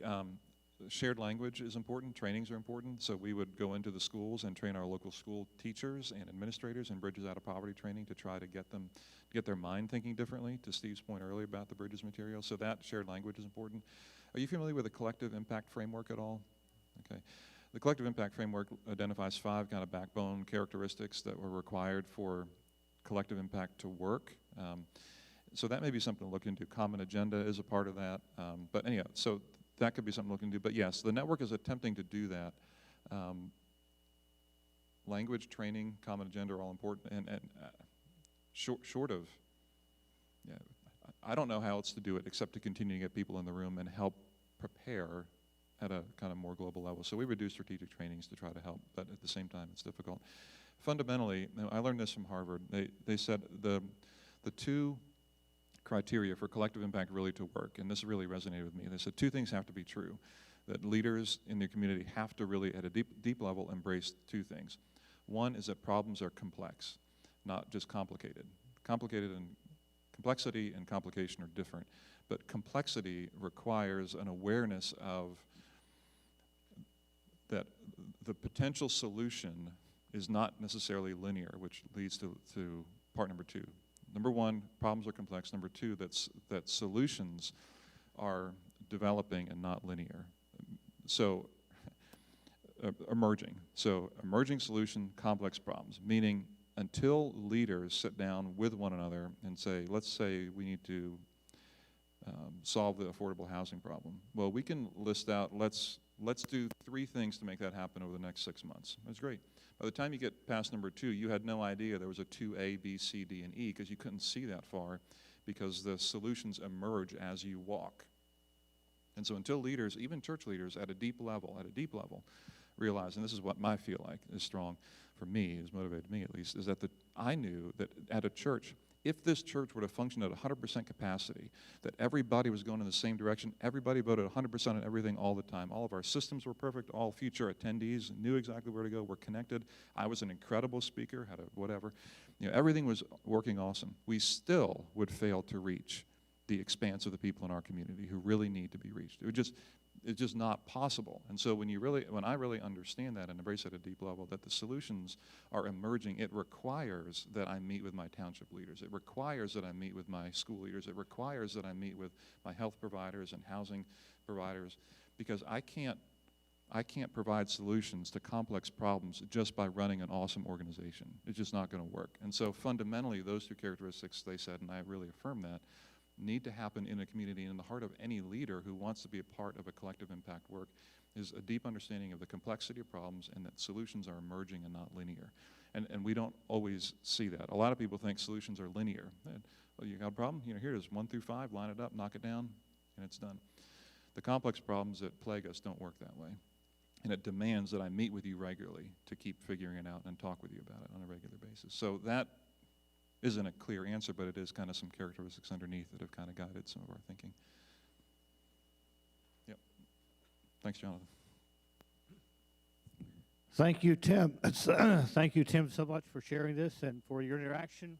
We've had some good interaction here. I realize we're talking. I failed to do something at the beginning we often do, is have people introduce themselves so we know who each other is.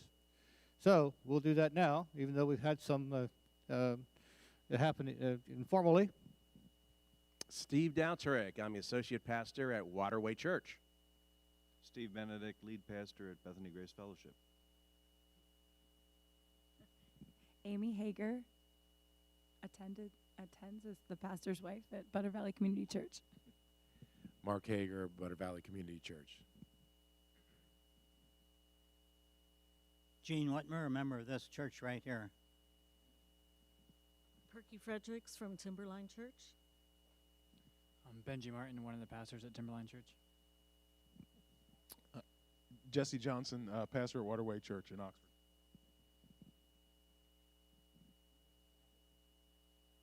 Nate Myers, pastor at Andrews Bridge Christian Fellowship. Lydia Myers, I'm his wife. Very good, very good. All right, we're going to take a little break. And let's be back in 10 minutes. And if you need a bathroom break or whatever, and then John will come back and take us to lunchtime, okay, or close to that. All right? We'll talk more about the church and how we get involved. Do you have any questions about John? Something Tim just talked about, some of the tensions, and it's not linear, and all that. John certainly deals with a lot of that as well, and what's going on. And certainly we'll have time. You're going to ask John any questions you want to ask him as well. In terms of response, or back even to Tim. So thank you for your great interaction, but we're going to give 10 minutes, and back here at 5 minutes till 11. Right?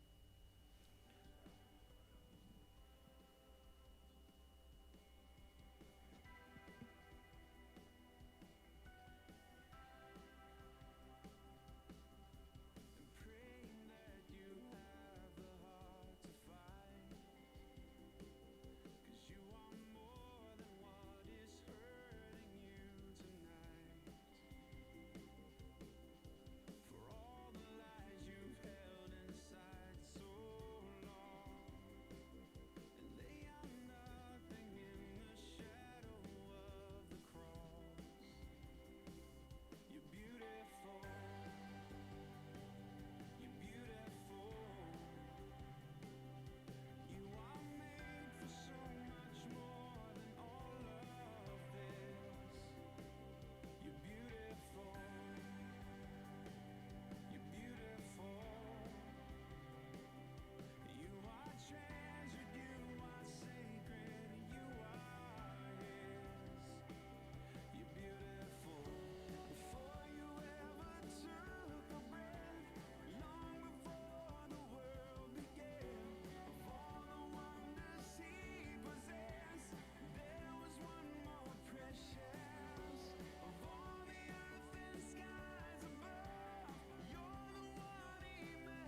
So, where are you going, Jesse? Oh, yeah, right. There you go. Hello, Adam.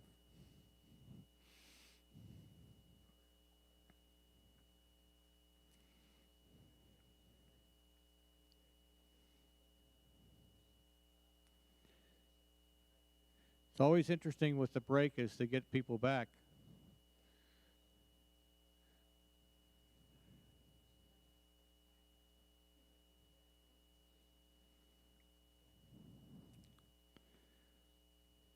Good conversation.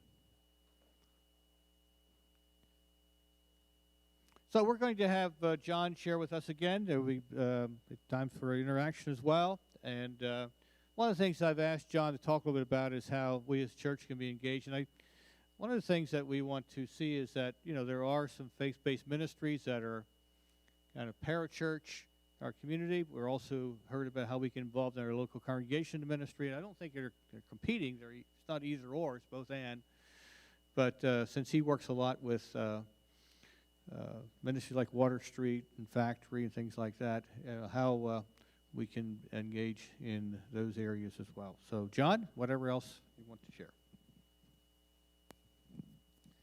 Thank you. And now I get is this officially a stool or what is this? It's not rigged, is it?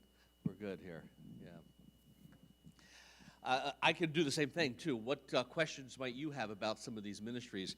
You heard two perspectives. I'm actually talking about a national organization that works with hungry, homeless, abused, and addicted, and in most cases these are hardcore cases.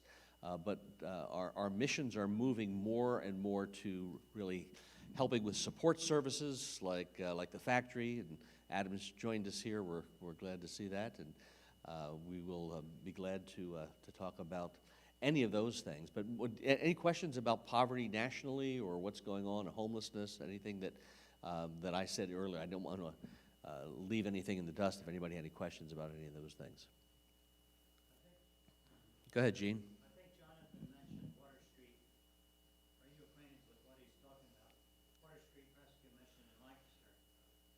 Yes, I am. I was there yesterday, and the director there is on my board of directors, actually.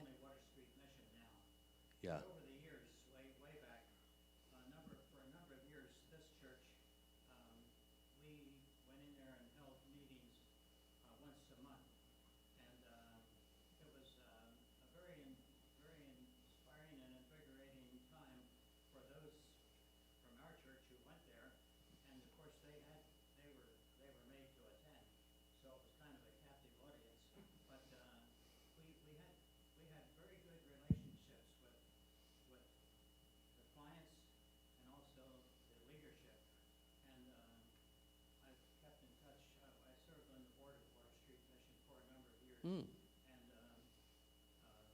it's been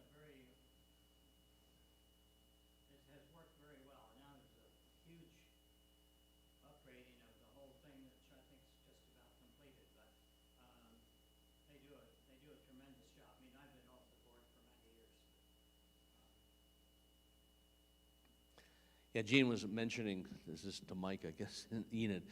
He's been on the board at Water Street Mission, which is one of our member organizations for Citygate Network, and had a great opportunity to engage in chapel services and things like that they do. And I want to make sure I go back on record to say, when I was talking about missions and how the chapel service was the thing that people did, and I talked about, smelling the meatloaf next door. What many of our missions do is they still do chapel services. That is a hallmark of these kind of organizations.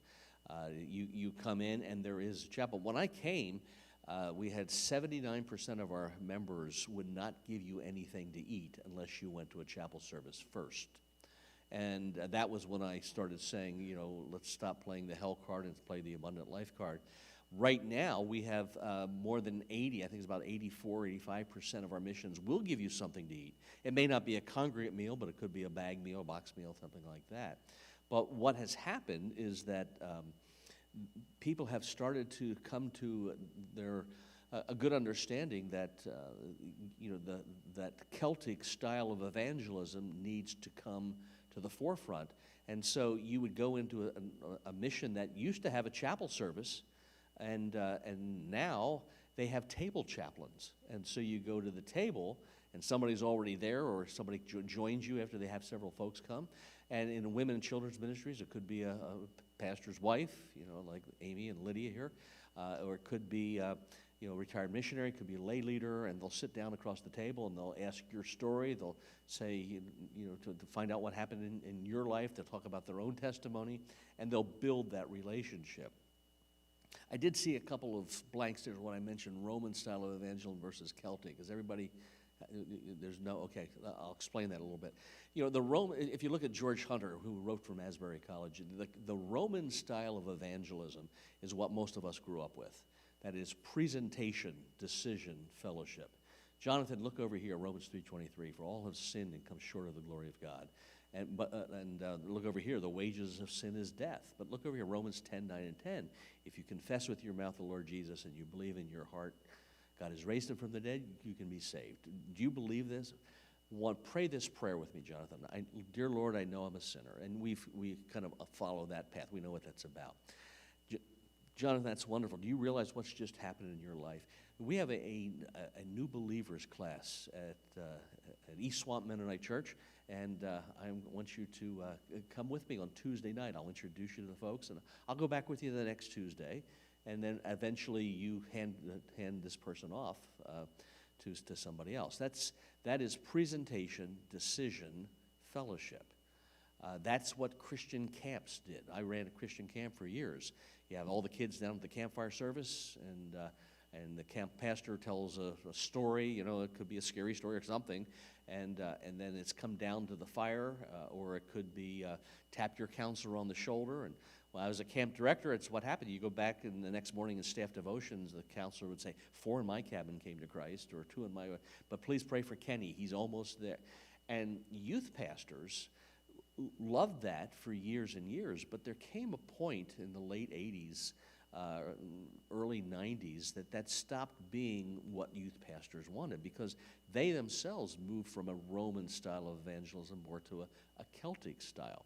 The Celtic style basically comes from St. Patrick. And while he was Catholic, there wasn't really Catholic or Protestant back then. It was just the church. He was born in Scotland, kidnapped to Ireland, escaped, got theological training, and came back to Ireland as a missionary. And when he came, he saw nothing but rural sprawl, people just living everywhere.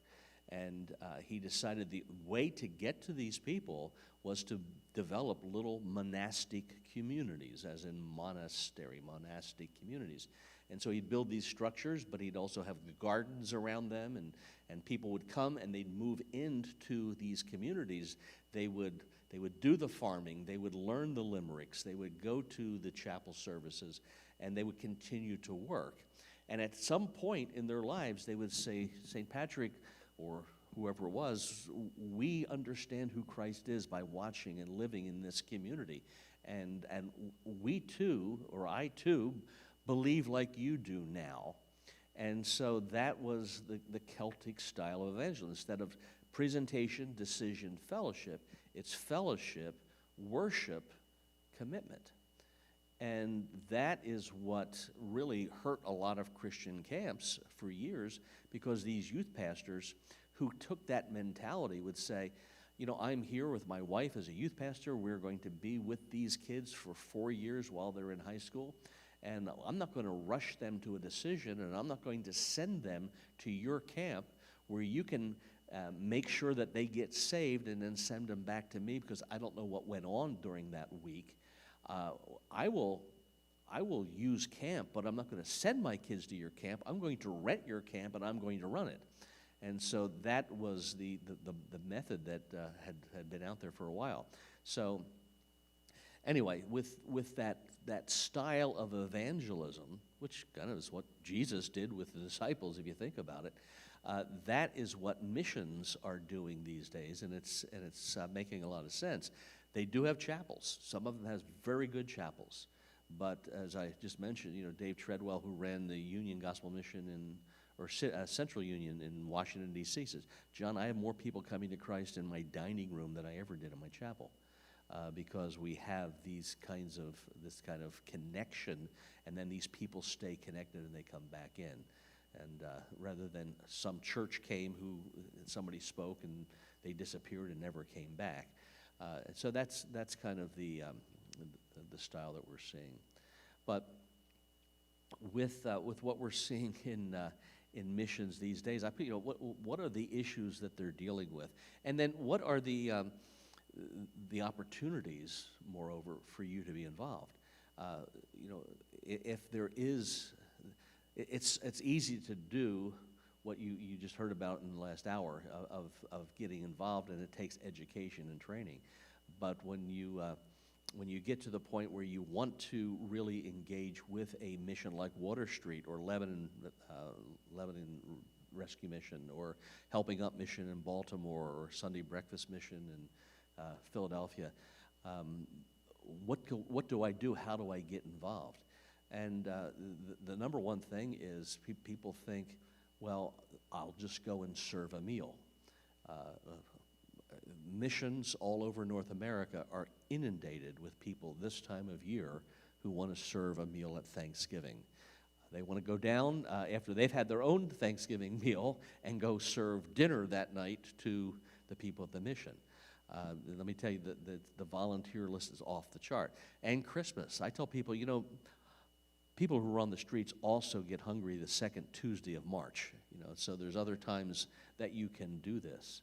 But there are opportunities now to be table chaplains. There are opportunities to teach computers. If you go back to the lesson, that education, that's skilled. We have missions that have brought college campuses, college programs onto their campuses, and there's career teaching. There's missions that have the opportunity to even do call center training, those kinds of things. So it's not just go feed meals.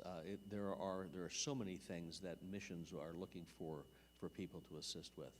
I would suggest that if you really want to get into some work on the significant level with people who have been hardcore drug addicted or lives have just gone off course and are really have fallen through all the safety holes in the safety nets that we have out there, call one of these missions around here. So you can start with Water Street or Lebanon, since that's pretty close, and actually say, put me in touch with your volunteer director, and they'll find, here's opportunities in this area or that area. If you've been to Water Street, and Gene's familiar with, is on the board, they have dental office, doctor office, they have mental health offices, they have, I was in their computer lab yesterday, and there's all kinds of things that are available there. Go ahead, Gene. Postscript. In more recent years, instead of giving programs on Saturday night or whenever, most of the board members we would go through the cafeteria line and pick up lunch, and then sit at various tables and just let a conversation develop. Right, that's exactly what we're talking about. I've been involved in that not that many years ago. Yeah. I mean, long after serving on the board, and a number of us would continue to do that. That was a great opportunity. Yeah, what Gene said is he did exactly what I was talking about, these table conversations, and go and grab something and sit at the table and be engaged in that Celtic style, which was very good. So with these 300 plus organizations that are in membership with us, we have relatively small places, a couple $100,000 budget, but we have others that have budgets in the 40s, $50 million range. That's all annual budget. Most of it is raised through not foundations necessarily, but through individual donors. Interestingly, most of our missions would tell you they do not have a lot of churches that are supporting. The donations come from individuals. Why would you think that is? One of the things that we have found as we've looked is that most churches will try to replicate what goes on in a mission as far as they can, because there's that little sense of professional pride. You know, we don't want to be seen as an organization that can't do what needs to be done to the poor, for the poor, and so they will keep doing all of these things. I told the group yesterday, church youth groups kind of set the stage for this, and what you end up seeing happening is the youth pastors saying, hey, we're going down to the park and on Saturday afternoon, and we're going to give hoagies to all the homeless people. And why don't you come? And, you know, they go and either go to a hoagie shop or they make them somewhere in the youth center, and they load up the vans, and you got 10, 15 kids, whatever it may be, and they go down to the park, and they're passing out the hoagies to these people in the park who are homeless. And when it's all done, they maybe many of them have a conversation, but when it's done, they get back in the van, sometimes taking the trash with them, sometimes they don't, and go back, and they sit there, and they talk about, what did you experience? You know, how did this feel for you? And that's the whole center of the conversation. Meanwhile, the people who are in the park are still in the park. You know, this is a feeding program without an exit strategy. And if you ever read Toxic Charity or When Helping Hurts, it's nobody's ever gotten out of homelessness by a meal. There has to be an exit strategy. But that same kind of mentality has continued, and it just continues to be problematic. I've had this theological discussion with folks because feeding seems to be that one thing, and we keep going to Matthew 25:31 to 46 in all of this. When I was hungry and you fed me, I was thirsty and you gave me drink, I was naked and you clothed, all the way till I was in prison and you came to visit me. Do this, you know, to as much as you've done this to my brothers and sisters, you've done it to me. And you know, I've heard people, politicians even quoting those verses when it comes to our obligation to the poor. And we jump to those verses to say this is what we should be doing, and we look at all those options. There are some prison ministries, very rarely do we take people in as strangers in our home, but we will feed. And so that feeding thing continues to be what we concentrate on, because we're not sure what the next step is and how we do this kind of engagement for somebody who is desperately poor or desperately in poverty, not somebody who's just, you know, on the edge of it. And I tell people, in fact, I have a section in this in the Invisible Neighbors where I said, you know, Matthew is the Jewish gospel, and if you really, I'm talking to pastors here, I realize, but if you really take a look at that, an argument can very easily be made that what Jesus is talking about, if you look at context and some of the words, he's talking to his disciples about how you treat those who go out in his name to give the gospel. They're going to be a stranger in the land. Take them in. They're not going to have an income. They have no money to spend for lodging. They don't have any food. Feed them. They may even get thrown in prison because they're preaching. Go visit them in prison. And so then the question is that, if that's the case, do we just abandon about our own responsibility? And I say, no, it's more of it's more of a priority rather than exclusivity. What we would see is, you know, if Marines or the Army was in a firefight, you know, and there's bullets going back and forth, when it's done, you look around to see who in your company has been wounded, and you take care of them. And then you look around to see who else got struck in the crossfire, and you take care of them too. So it sets up a priority of how you treat those who are preaching the gospel in Jesus' name is the same way you should treat those who are in the surrounding communities. You set a pattern up, and you follow that going forward. So, again, back to churches and what do you do? It's just there's this big wall. You know, we're supposed to do something. The Bible says we do something for the poor, and you can do it. Jonathan mentioned my book called Invisible Neighbors. It's really had 3 printings, and it's done now. I think there's a case or 2 in the office. but it's a small group study. It's 6 chapters, 3 sections per chapter, and it basically says, the Bible says I'm supposed to do something with the poor, where do I begin? And so there's exercises and things like that, and I think they're going on special now. We're trying to clear out whatever's left in the office, so you can get a hold of Citygate Network and see if there's some left there. But yeah, again, that's what we see is the connection with churches. So we're seeing a lot of people come forward with some new ways to creatively engage. One of the things that we do, we provide about 70 member benefits for our association. There's an association for just about everything. Association for rescue missions, association for Christian camps, for Christian college and universities. You have association employee right down here. And so it's kind of the collaborative affair.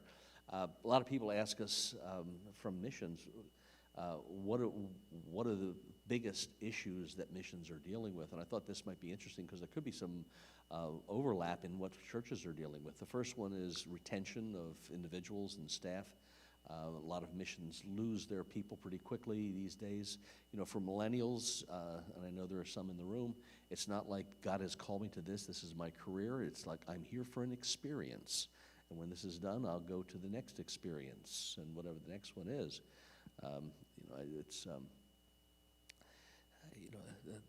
Used to be my grandfather, he stood at the same lathe year after year after year and got his gold watch at 65. The next generation, they may not be at the same piece of machinery, but they're in the same kind of work, lathe, milling machine, whatever it happens to be.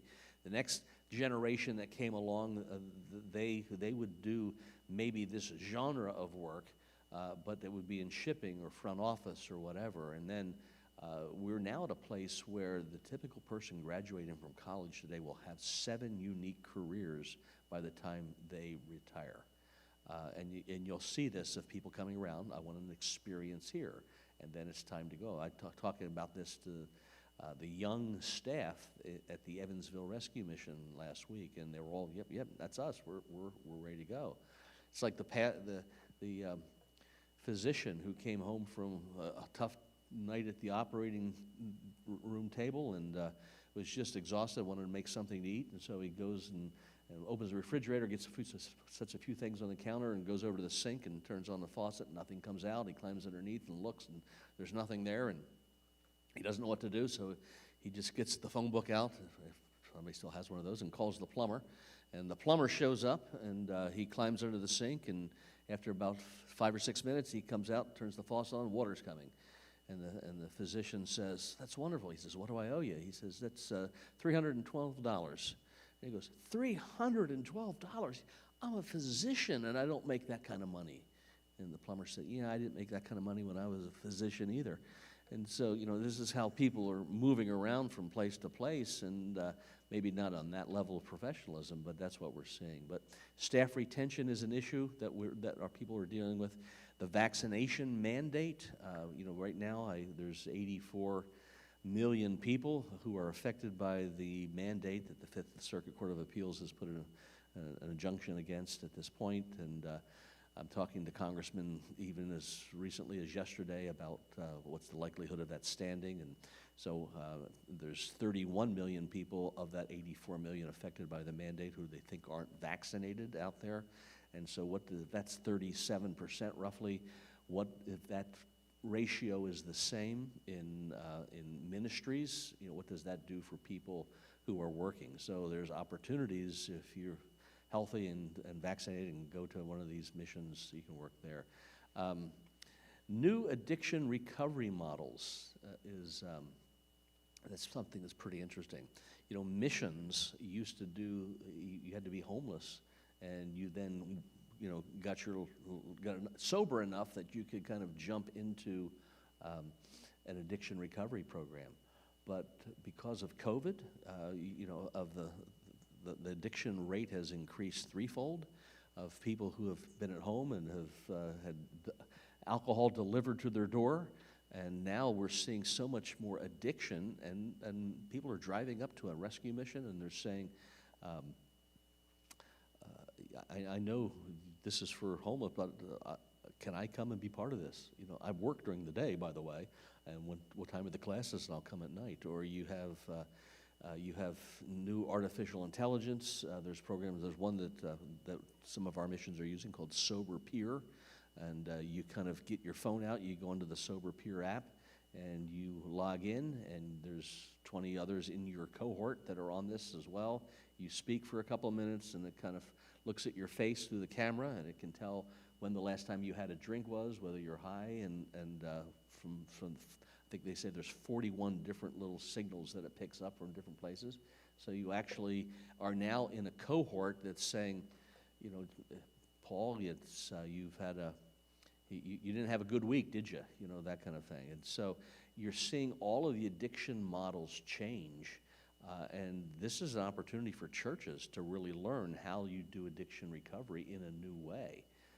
And that's something that gives you the opportunity to even have a cohort locally in your church that maybe is connected to the Lebanon Rescue Mission or Helping Up Mission. By the way, the governor of Maryland says Helping Up Mission in Baltimore is hands down the best addiction recovery in the entire state.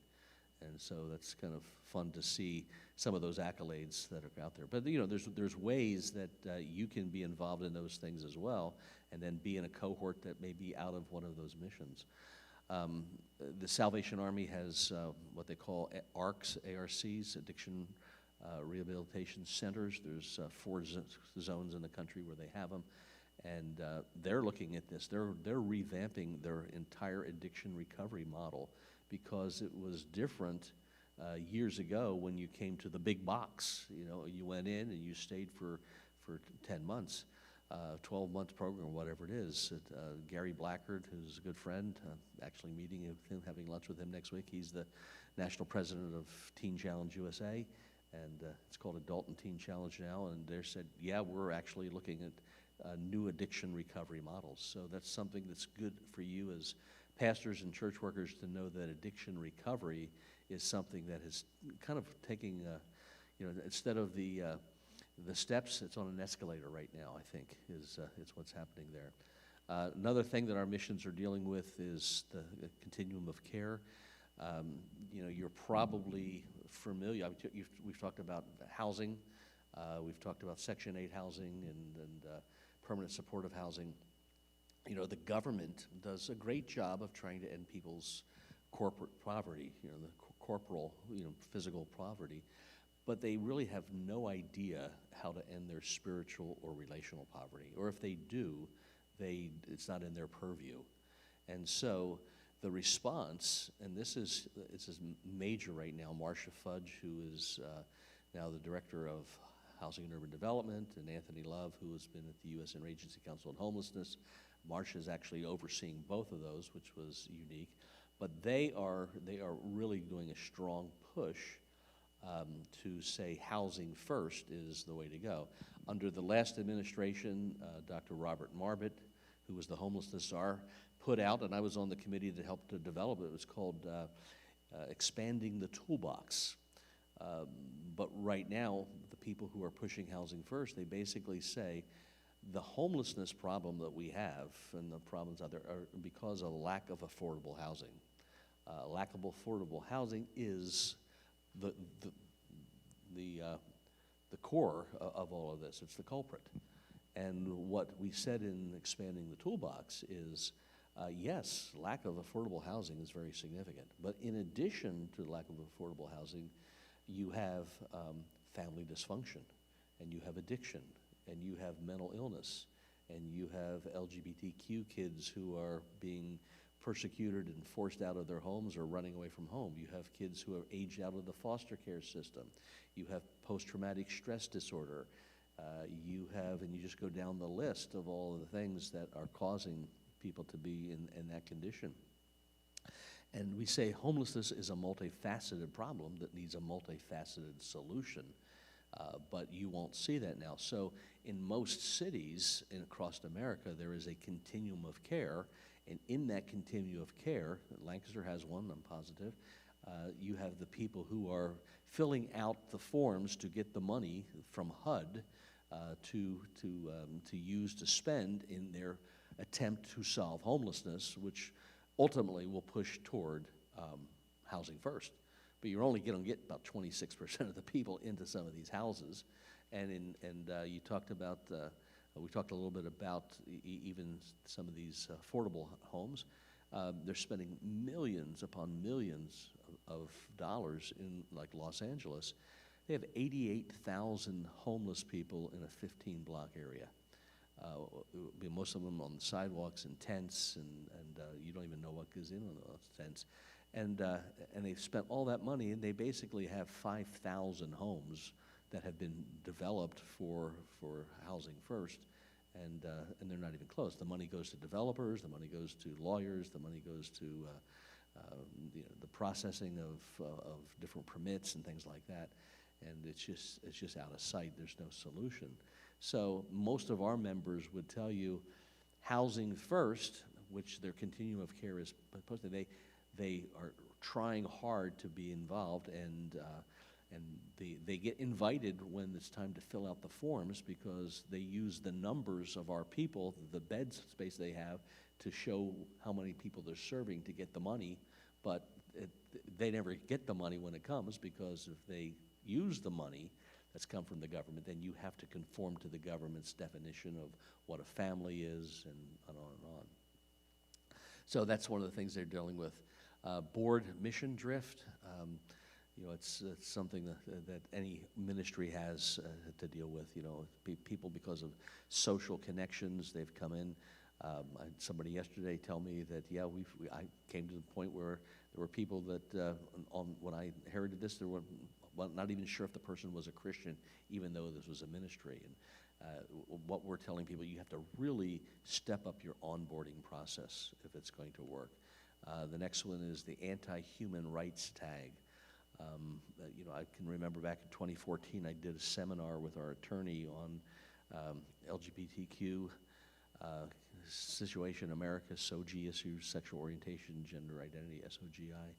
And we said at some point, this country will decide what has priority, religious rights or human rights, civil rights in that regard.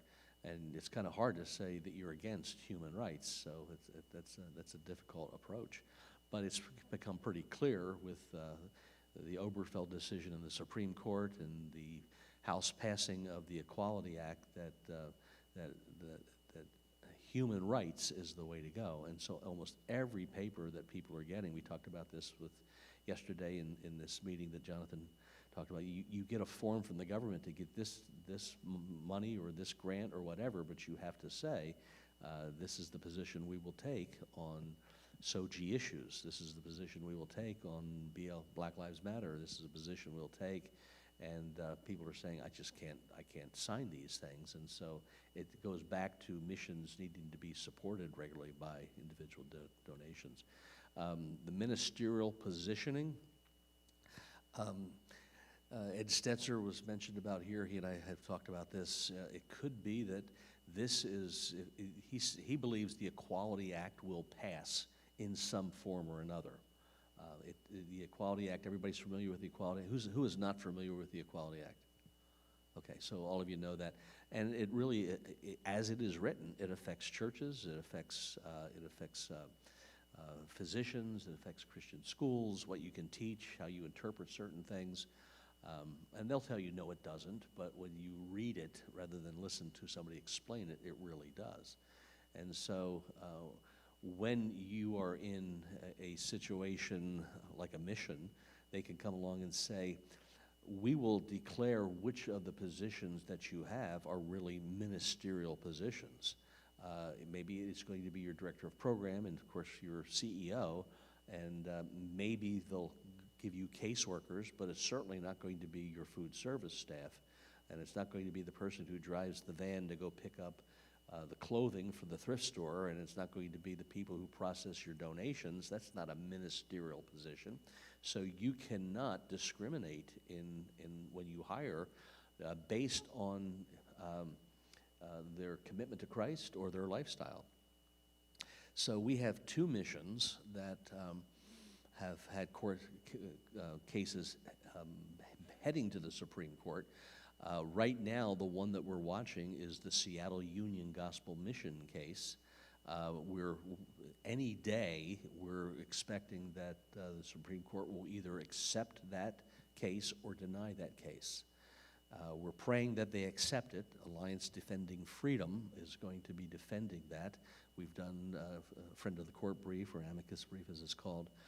What happened is the Seattle's Union Gospel Mission had a program where people who are homeless on the streets, or even in some of their mission programs, access attorneys free of charge.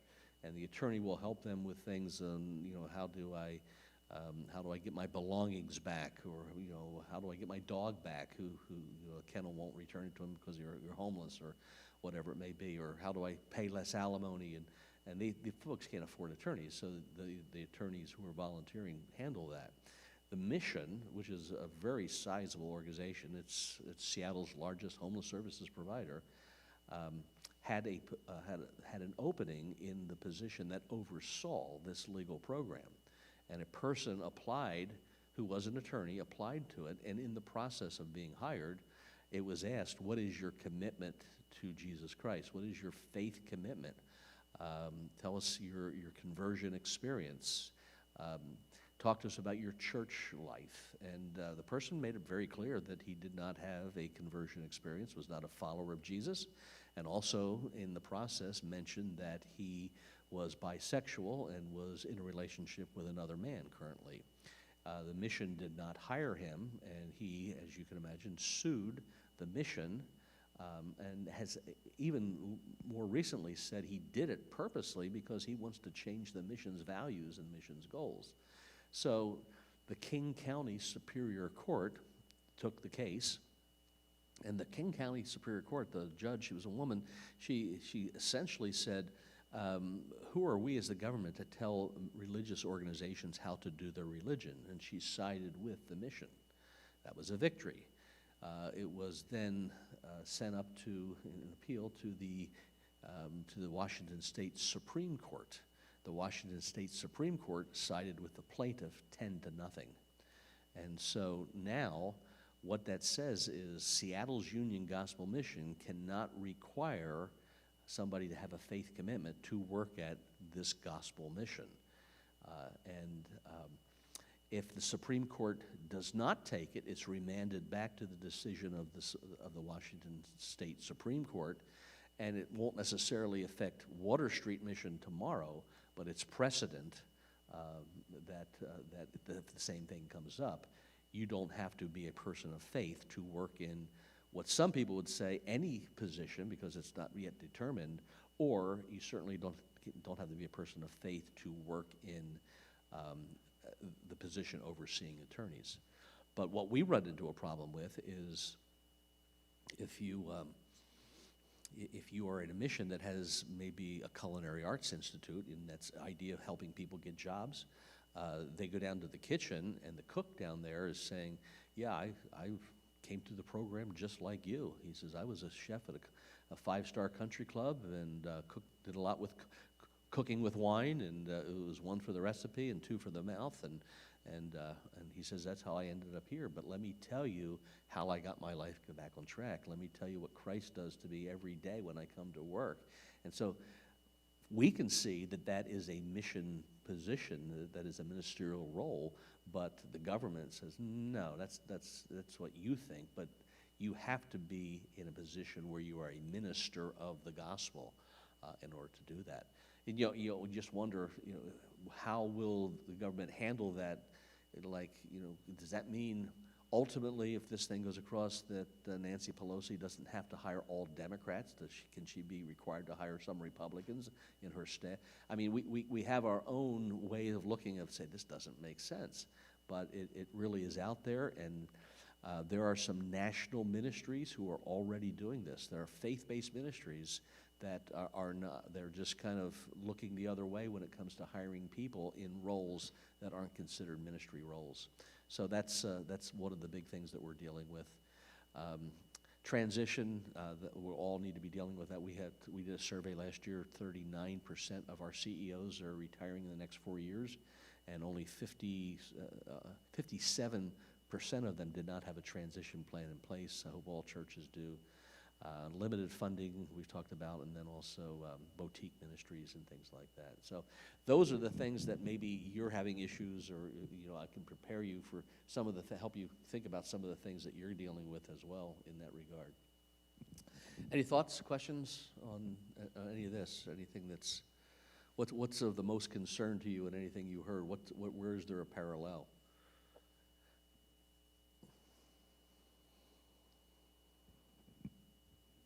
Everybody's sniffing for Chick-fil-A.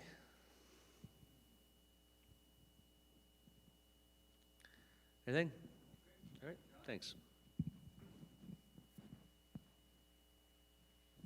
Thank you, John, for being with us, sharing. It helps you also give an idea of what he deals with and all the ministries all the issues that are out there. Tim, thank you for sharing as well. Yeah.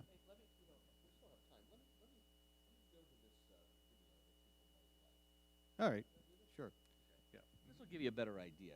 I worked for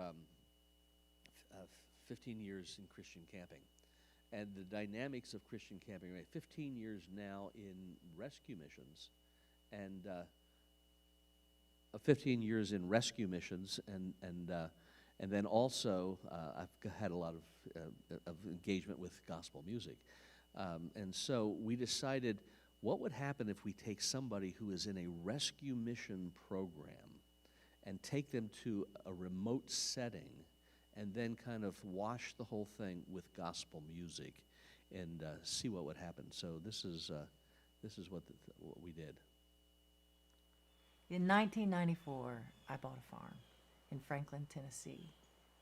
I spent the next 20 years driving out there just to fill my emotional tank.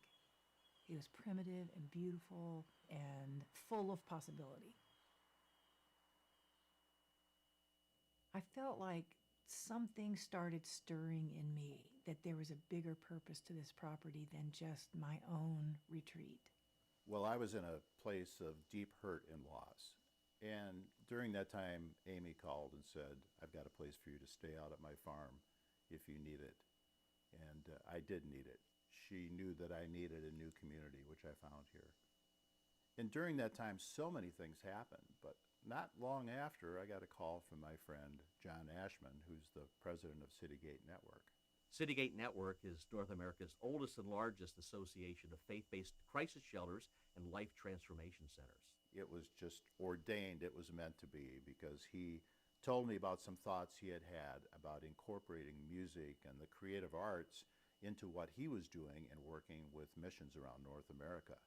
What a great place this would be to bring the men or women who have been previously on the streets and let this beautiful setting work its magic, letting them create community and then wrapping it all in a musical experience. So we started putting a plan together. We brought Amy into the conversation. She heard the potential and what this was all about. She immediately said, I not only endorse this, but I want to be part of this. We just met together and we said, there's great need. We started dreaming out loud. So 6 months later, under Citygate Network's Hope in the Gate banner, we launched our first Hidden Trace retreat. And I thank God for places like this. I really do.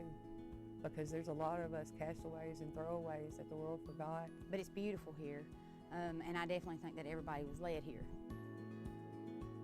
It's like when we came in through the gate, whatever we might have been struggling with wasn't allowed to come in with us. The first thing I got was, there will be 12 participants. And I said, can you send me some information about the women? The next thing I got was 12 photographs with a name by each one. And suddenly I knew I had to know everybody's name. I had to know their name. I would do kind of games with myself. I would say, Hannah, she looks so young. She's got a gap-toothed smile. Hannah. I don't even know why I felt compelled to do that. But when I got to the farm and the ladies were pouring out of the van, I was so glad to know their names. And you know what I saw in them? I saw them relax. I saw them welcomed.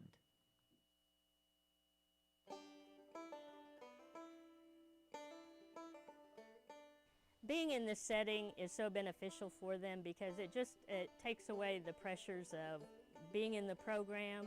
They're out in nature and they can just kind of relax.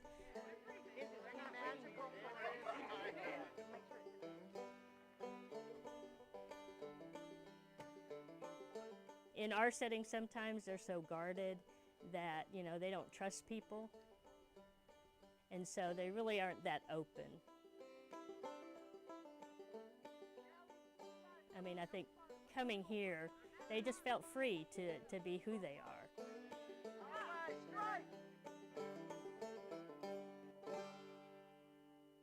We all are in a compromised place when we are without community. And when a person's without community for a long time, with no safety net, they wind up places they never thought they would go. And I just love creating environments where people have the chance, someone's going to listen long enough to say, when I was 5, my home stopped being safe. I didn't grow up in a good family. Both of my parents are addicts. At 16, my grandmother died and she was my rock, and I started getting bad off. I started drinking. High school got bad because my self-worth was so low. I just didn't love myself and ended up in a lot of bad situations with a lot of bad people. I ended up doing drugs. I ended up getting into self-harm. I tried to kill myself a lot in high school. My dad has always been an alcoholic. First time I did meth, I was 11 years old. For them to have the courage, you know, to step out and tell people what their story is, it's healing. And to see them do that, I know that they're growing and they're healing. And so yesterday when they went around the room and nobody was even shy, even to say anything, they just stepped up. Oh, my turn, here's my story. And so that just blows me away, the courage that they have. I don't even remember when it started, but I was sexually abused by my father. I tried to kill him when I was 12. I tried to shoot him. Let's just say I have 7 children, but I only have 2 that are alive. I've had one that was murdered at 6 months old. I'm just tired of being miserable, and nothing else has worked for me. I've been to rehab 3 times and been to outpatient rehab about 5 times, you know. For some reason, God has pulled me out of all these situations. I'm finally starting to realize that there is some kind of purpose for me. These girls here, they've helped me. They help me every day. They were there for me. They took all this and made something good out of it. I can't even explain it. So I just want to praise God because I am so happy to be alive, and I'm good with whatever He's got for my life because He is so good. There's a misconception on drug addiction and alcoholism and, you know, people who have just lost their way. And it can be anybody. We've had people, you know, college degrees, you know, master's degrees, you know, attorneys. You know, it affects everybody. Homeless people across America have what Madison Avenue would call a PR problem. We objectify them, the homeless, the addicted. But when you know the name of a person and you call somebody by name, it's like flipping on the light switch in a dark room. So we have somebody in our office who's great with calligraphy. This person wrote everybody's name on a card, and underneath the name, they wrote the meaning of the name. Sparkling and pure. Sparkling and pure. The reaction that I saw when they read the meaning of their name, they were very surprised when they read it, and I think it gave them encouragement and maybe something to look forward to in the future of who they could be. I'm really just reeling on the meaning of my name. New era of leadership. Because I know I have leadership abilities, leadership qualities. And I don't want to leave this earth not knowing a God that is almighty, all-knowing, and all-powerful. You know, I want to be able to look Him in the eye, and He look at me and say, servant, well done. During our time on the farm, we use nature, you know, the outdoor classroom, or as we sometimes call it, God's other book, to let the women contemplate their past and think about how they could develop those characteristics that they read about when they read the meaning of their name. And of course, there was plenty of time for them to enjoy the farm, each other, do some farm chores, and just bond. There's a lot of peace here. I don't feel chaos. I don't feel confusion. I don't feel negativity. I mean, what you guys got going on here is awesome, man, and I want to be a part of that. I want to be a part of something. I'm going to start crying, man, because, I mean, this is an awakening.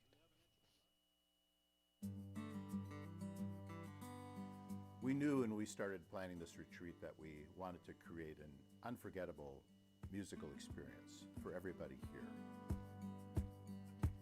I think every gathering should include music. One of the really fun things we had a chance to do is to transform this barn loft into a concert venue. You know, people often say music is the universal language, and it really is, because it has such a power to connect us. It has the power to capture story and to tell it in a way that others can relate to. We have been very fortunate to live in Nashville and work with some of the world's best in music. This town is really known for its songs and its songwriters. So we invited some great Nashville songwriters, Mark Elliott, Cindy Morgan, Jonathan Kingham, to come and listen to the women's stories. They were able to actually sit with these women the day before the concert and hear them pouring out their hearts and telling their stories. They went away and crafted these fantastic songs. And so then when we put on the show in the barn that night that we were going to invite everybody to, it wouldn't just be music. Some of the music would include the stories of the women that were there. It was an unforgettable evening. It was phenomenal. It was far beyond any of our expectations. I cried for help, nobody heard it. Convinced myself that I was worthless.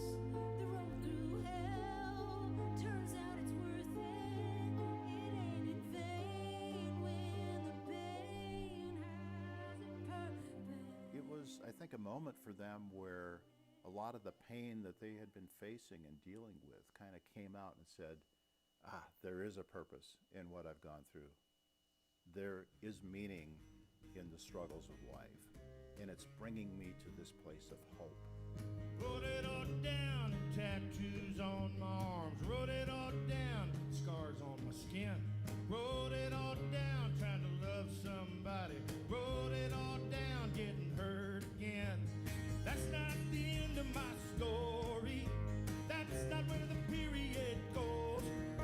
That's not. My name is Carlina, and it means little champion and victor, and that's really amazing because, I mean, to me it says God's going to give me a victory over everybody and everything that's ever beat me down. I love it. I love that so much. When you are in a place of need and you have somebody reach out a hand to say, I want to help, I want to encourage, I want to be there for you. You know, to be in that position is a great honor. The honor, though, is one of humility. And it's very humbling to be able to be used in some small way to bring that encouragement to others who are in a desperate place. You shine a whole new light,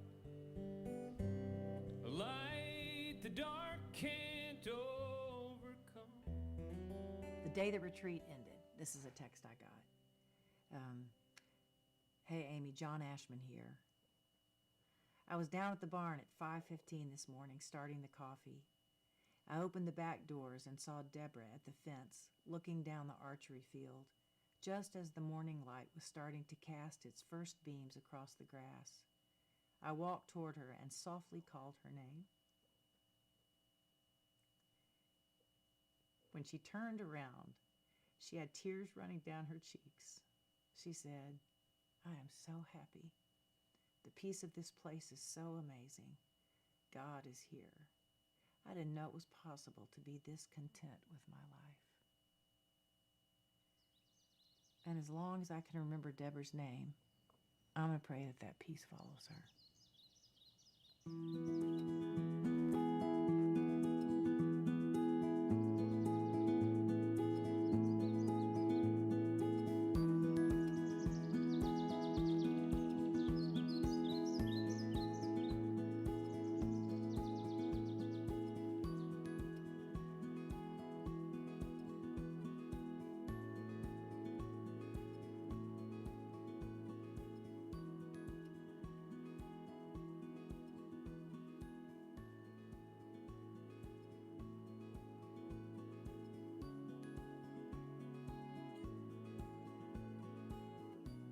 There were so many great comments from the retreat. This could not have gone better. And a lot of folks ask, how can we get involved in something like this? Or maybe where can we find one of these city missions to help a loved one or a friend who's dealing with homelessness or addiction or another problem? So our website, of course, has a directory of 320 member organizations in the U.S., Canada, Caribbean that are open around the clock and available to help anybody at a moment's notice.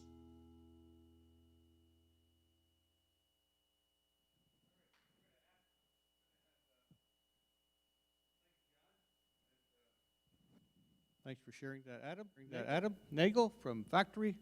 He's going to wrap up just a few minutes, and then the Chick-fil-A has arrived, and we're going to have some lunch. By the way, I want to thank Greg Petersheim for doing the sound today. Let's thank Greg for his good work, taking care of all the video. And all that.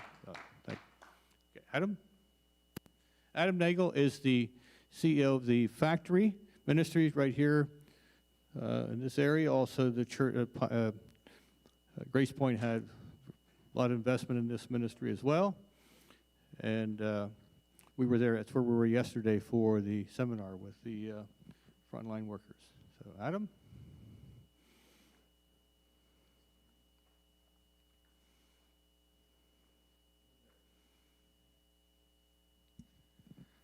So I stand in the way of you and Chick-fil-A. I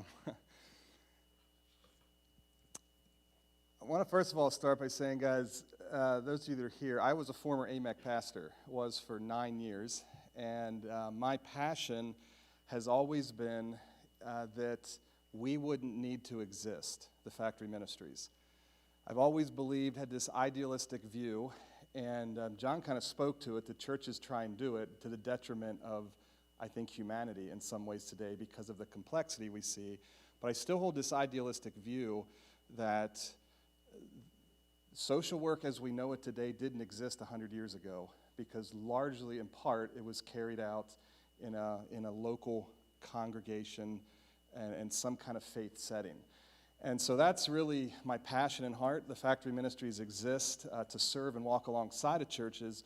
And churches like, you heard Tim share his story earlier, where the Factory Ministries stands today, it's not an understatement to say that Tim and his leadership have played a significant role in our growth. And the story that he told of the literacy liaison position and a church stepping out to say, hey, how can we serve our community, love our neighbors? I'd encourage you, if you've never really sat with him, let him tell his story. When you sit and take him out and buy him coffee, and let him tell the story of his journey through that, of how he would sit in an office and work in the church world day in and day out, and what it was with proximity and how that shifted, and how it was that school social workers are hearing the stories that oftentimes we as pastors are not, and faced with the complexity of how do we serve how do we walk and be with and be a good neighbor. So I want to start and say thank you to Tim and reach out to him. I think he'd be a huge encouragement to you. Galatians 2:10, I'll tell you a little about the Factory, and I'm trying to keep this to 5 minutes, but more than anything, I want to encourage your heart with what the Factory does, because I think it speaks to our condition as humans. Galatians 2:10 is a powerful passage where the Apostle Paul, you guys know it, the Apostle Paul writes in Galatians 2 of this tension that he has as he's called to preach the gospel to the Gentiles. There's this overwhelming kind of pushback against that. He talked about how he was called to Jerusalem to a council, and he's nervous and has this energy and anxiety as he heads down to Jerusalem. Acts 15 records that council. And many of you know Acts 15, especially if you follow Andy Stanley, his famous verse comes out of Acts 15. It says, may we not make it difficult for the Gentiles that are turning to faith in Jesus. Paul comes back in Galatians 2, as he's telling his story, he says, hey, they've released me to preach to the Gentiles and preach the gospel of grace. They've only asked me one thing. And that thing is not recorded in Acts 15, but that thing, and do you guys know what they asked him to do? Galatians 2:10. It's the one thing that the council in Jerusalem said, I want you to not forget to do this. Care for the poor. Caring for the poor and the gospel presentation are intricately wrapped together. Now, I could spend a whole hour on why I think that is, but I think the primary reason is because when we walk alongside of those that are under-resourced and broken and hurting, we begin to see our story in them. We begin to understand how we are under-resourced, and it's only a message of grace and hope that comes to us. And it softens us to that beauty that when we stand on a stage then on a Sunday and preach a message, that it's not a message of law and pull yourself up by your bootstraps, but it's a message of hope and life, and it's truly good news. So the factory exists to empower individuals, connect them to resources, because we believe poverty is defined by a lack of resources. And we look at it in 6 areas. So you can be under-resourced spiritually, intellectually, emotionally, financially, physically, and relationally. And all of us face these at some capacity. And so our role is to walk with the humans and connect them to resources, and then build community is really what we're passionate about, which is why when you heard Tim tell that story of collaborative energy is crucial to the nature of building community and stepping into that place. This little booklet here kind of gives you an overview of all that we do, our services that have expanded from, we started as a youth center in 1994 because of a simple survey that this church, a church right that way, and a church over about 5 miles that other direction, got together in the community and said, what are the top needs? A youth center springs out of that, and then you'll see growth into all kinds of services. I know when we first set this up, Jonathan said, hey, it'd be great to go up and get a tour. We're under massive construction right now because of some things that we're doing to try and generate revenue in a creative way out of our building. But I'd still love to give you guys a tour at some point. If you ever reach out to me, buy me coffee too if you want. And I would love to treat you a tour. Here's what I just want to wrap up and send us to lunch. To the message of the gospel. Every human being, where does the gospel begin? What is good news? I ask this, I have a friend right now that I'm walking with, and we've, because of my own journey, I've really been in a position of faith reforming, have had a significant painful experience with faith over the last 3 years. And there's a friend of mine that we're walking very closely, and we ask this question, like, what is the gospel? Like when we say that, I used to preach it all the time, the gospel, what is it? And to me, it starts in Genesis chapter 1. Not chapter 3. It starts with the fact that every human being is created in the image of God. You and I are created in the image of God. And that really is at the heart of what the factory does, is we understand what it means to be created in the image of God comes in Genesis 1, verse 28. It says in 27, he created us in his image. In the very next verse, he says, be fruitful and increase in number and rule and subdue the earth. So because we're wired in his image, we have this natural proclivity to multiply, and we have this ability to rule and to reign. Life robs us of that because it is a broken world in which we live in. Sin has entered, and sin is a part of the gospel. We can't forget that. But it starts with we are created in this way to rule and reign. And as you face trauma and poverty and hardship and difficulty, we're robbed of it. Psychologists call it locus of control. It is taken from us. We begin to think that we are victims of life and are completely out of control. That's why I love the next movement in the gospel is at the end of, you have this creation of man, and Genesis 3 comes, and you see sin enter and the brokenness, and God shows up, and he asks a question, and he says, where are you? I think that's the heart of the gospel. It's a discipline I've begun in my journey to just every morning when I put my feet drop out of the bed, I just say, Adam, where are you? Be honest with it. Today, I'm scared. Today, I feel alone. Today, I don't want to go to this meeting. Not this meeting, so mean that. Today, whatever it might be, just be honest with where you're at.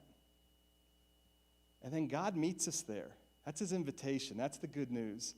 I think of the woman caught in adultery. And another friend of mine pointed this out to me recently, that you guys know the story. You've all preached it. What's very fascinating to me is Jesus gets down in the dirt twice in that story. This woman's drug out. There's accusations thrown out. Jesus doesn't respond to the accusations. His very first movement is to be with the woman. And he gets down in the dirt. And the passage he writes, what's he writing? What's he doing? And if you read the text, the accusations continue to come. They continue to hit him hard and throw stuff out.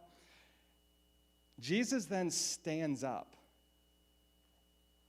Guys, I want to tell you, our work at the factory, I want to encourage you as pastors to stand up for people. People need to be stood up for. Stand up. So Jesus stands up, and I think he's like, I had enough of this. He looks at him, and he says, what's he say to him? You guys know what he says, right? What's he say? Throw the first stone.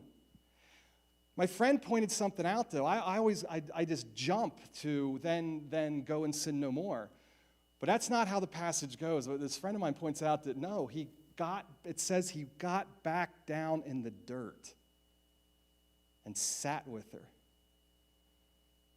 As I think about that, the creator of heaven and earth, who's wired me in his image, who I've violated.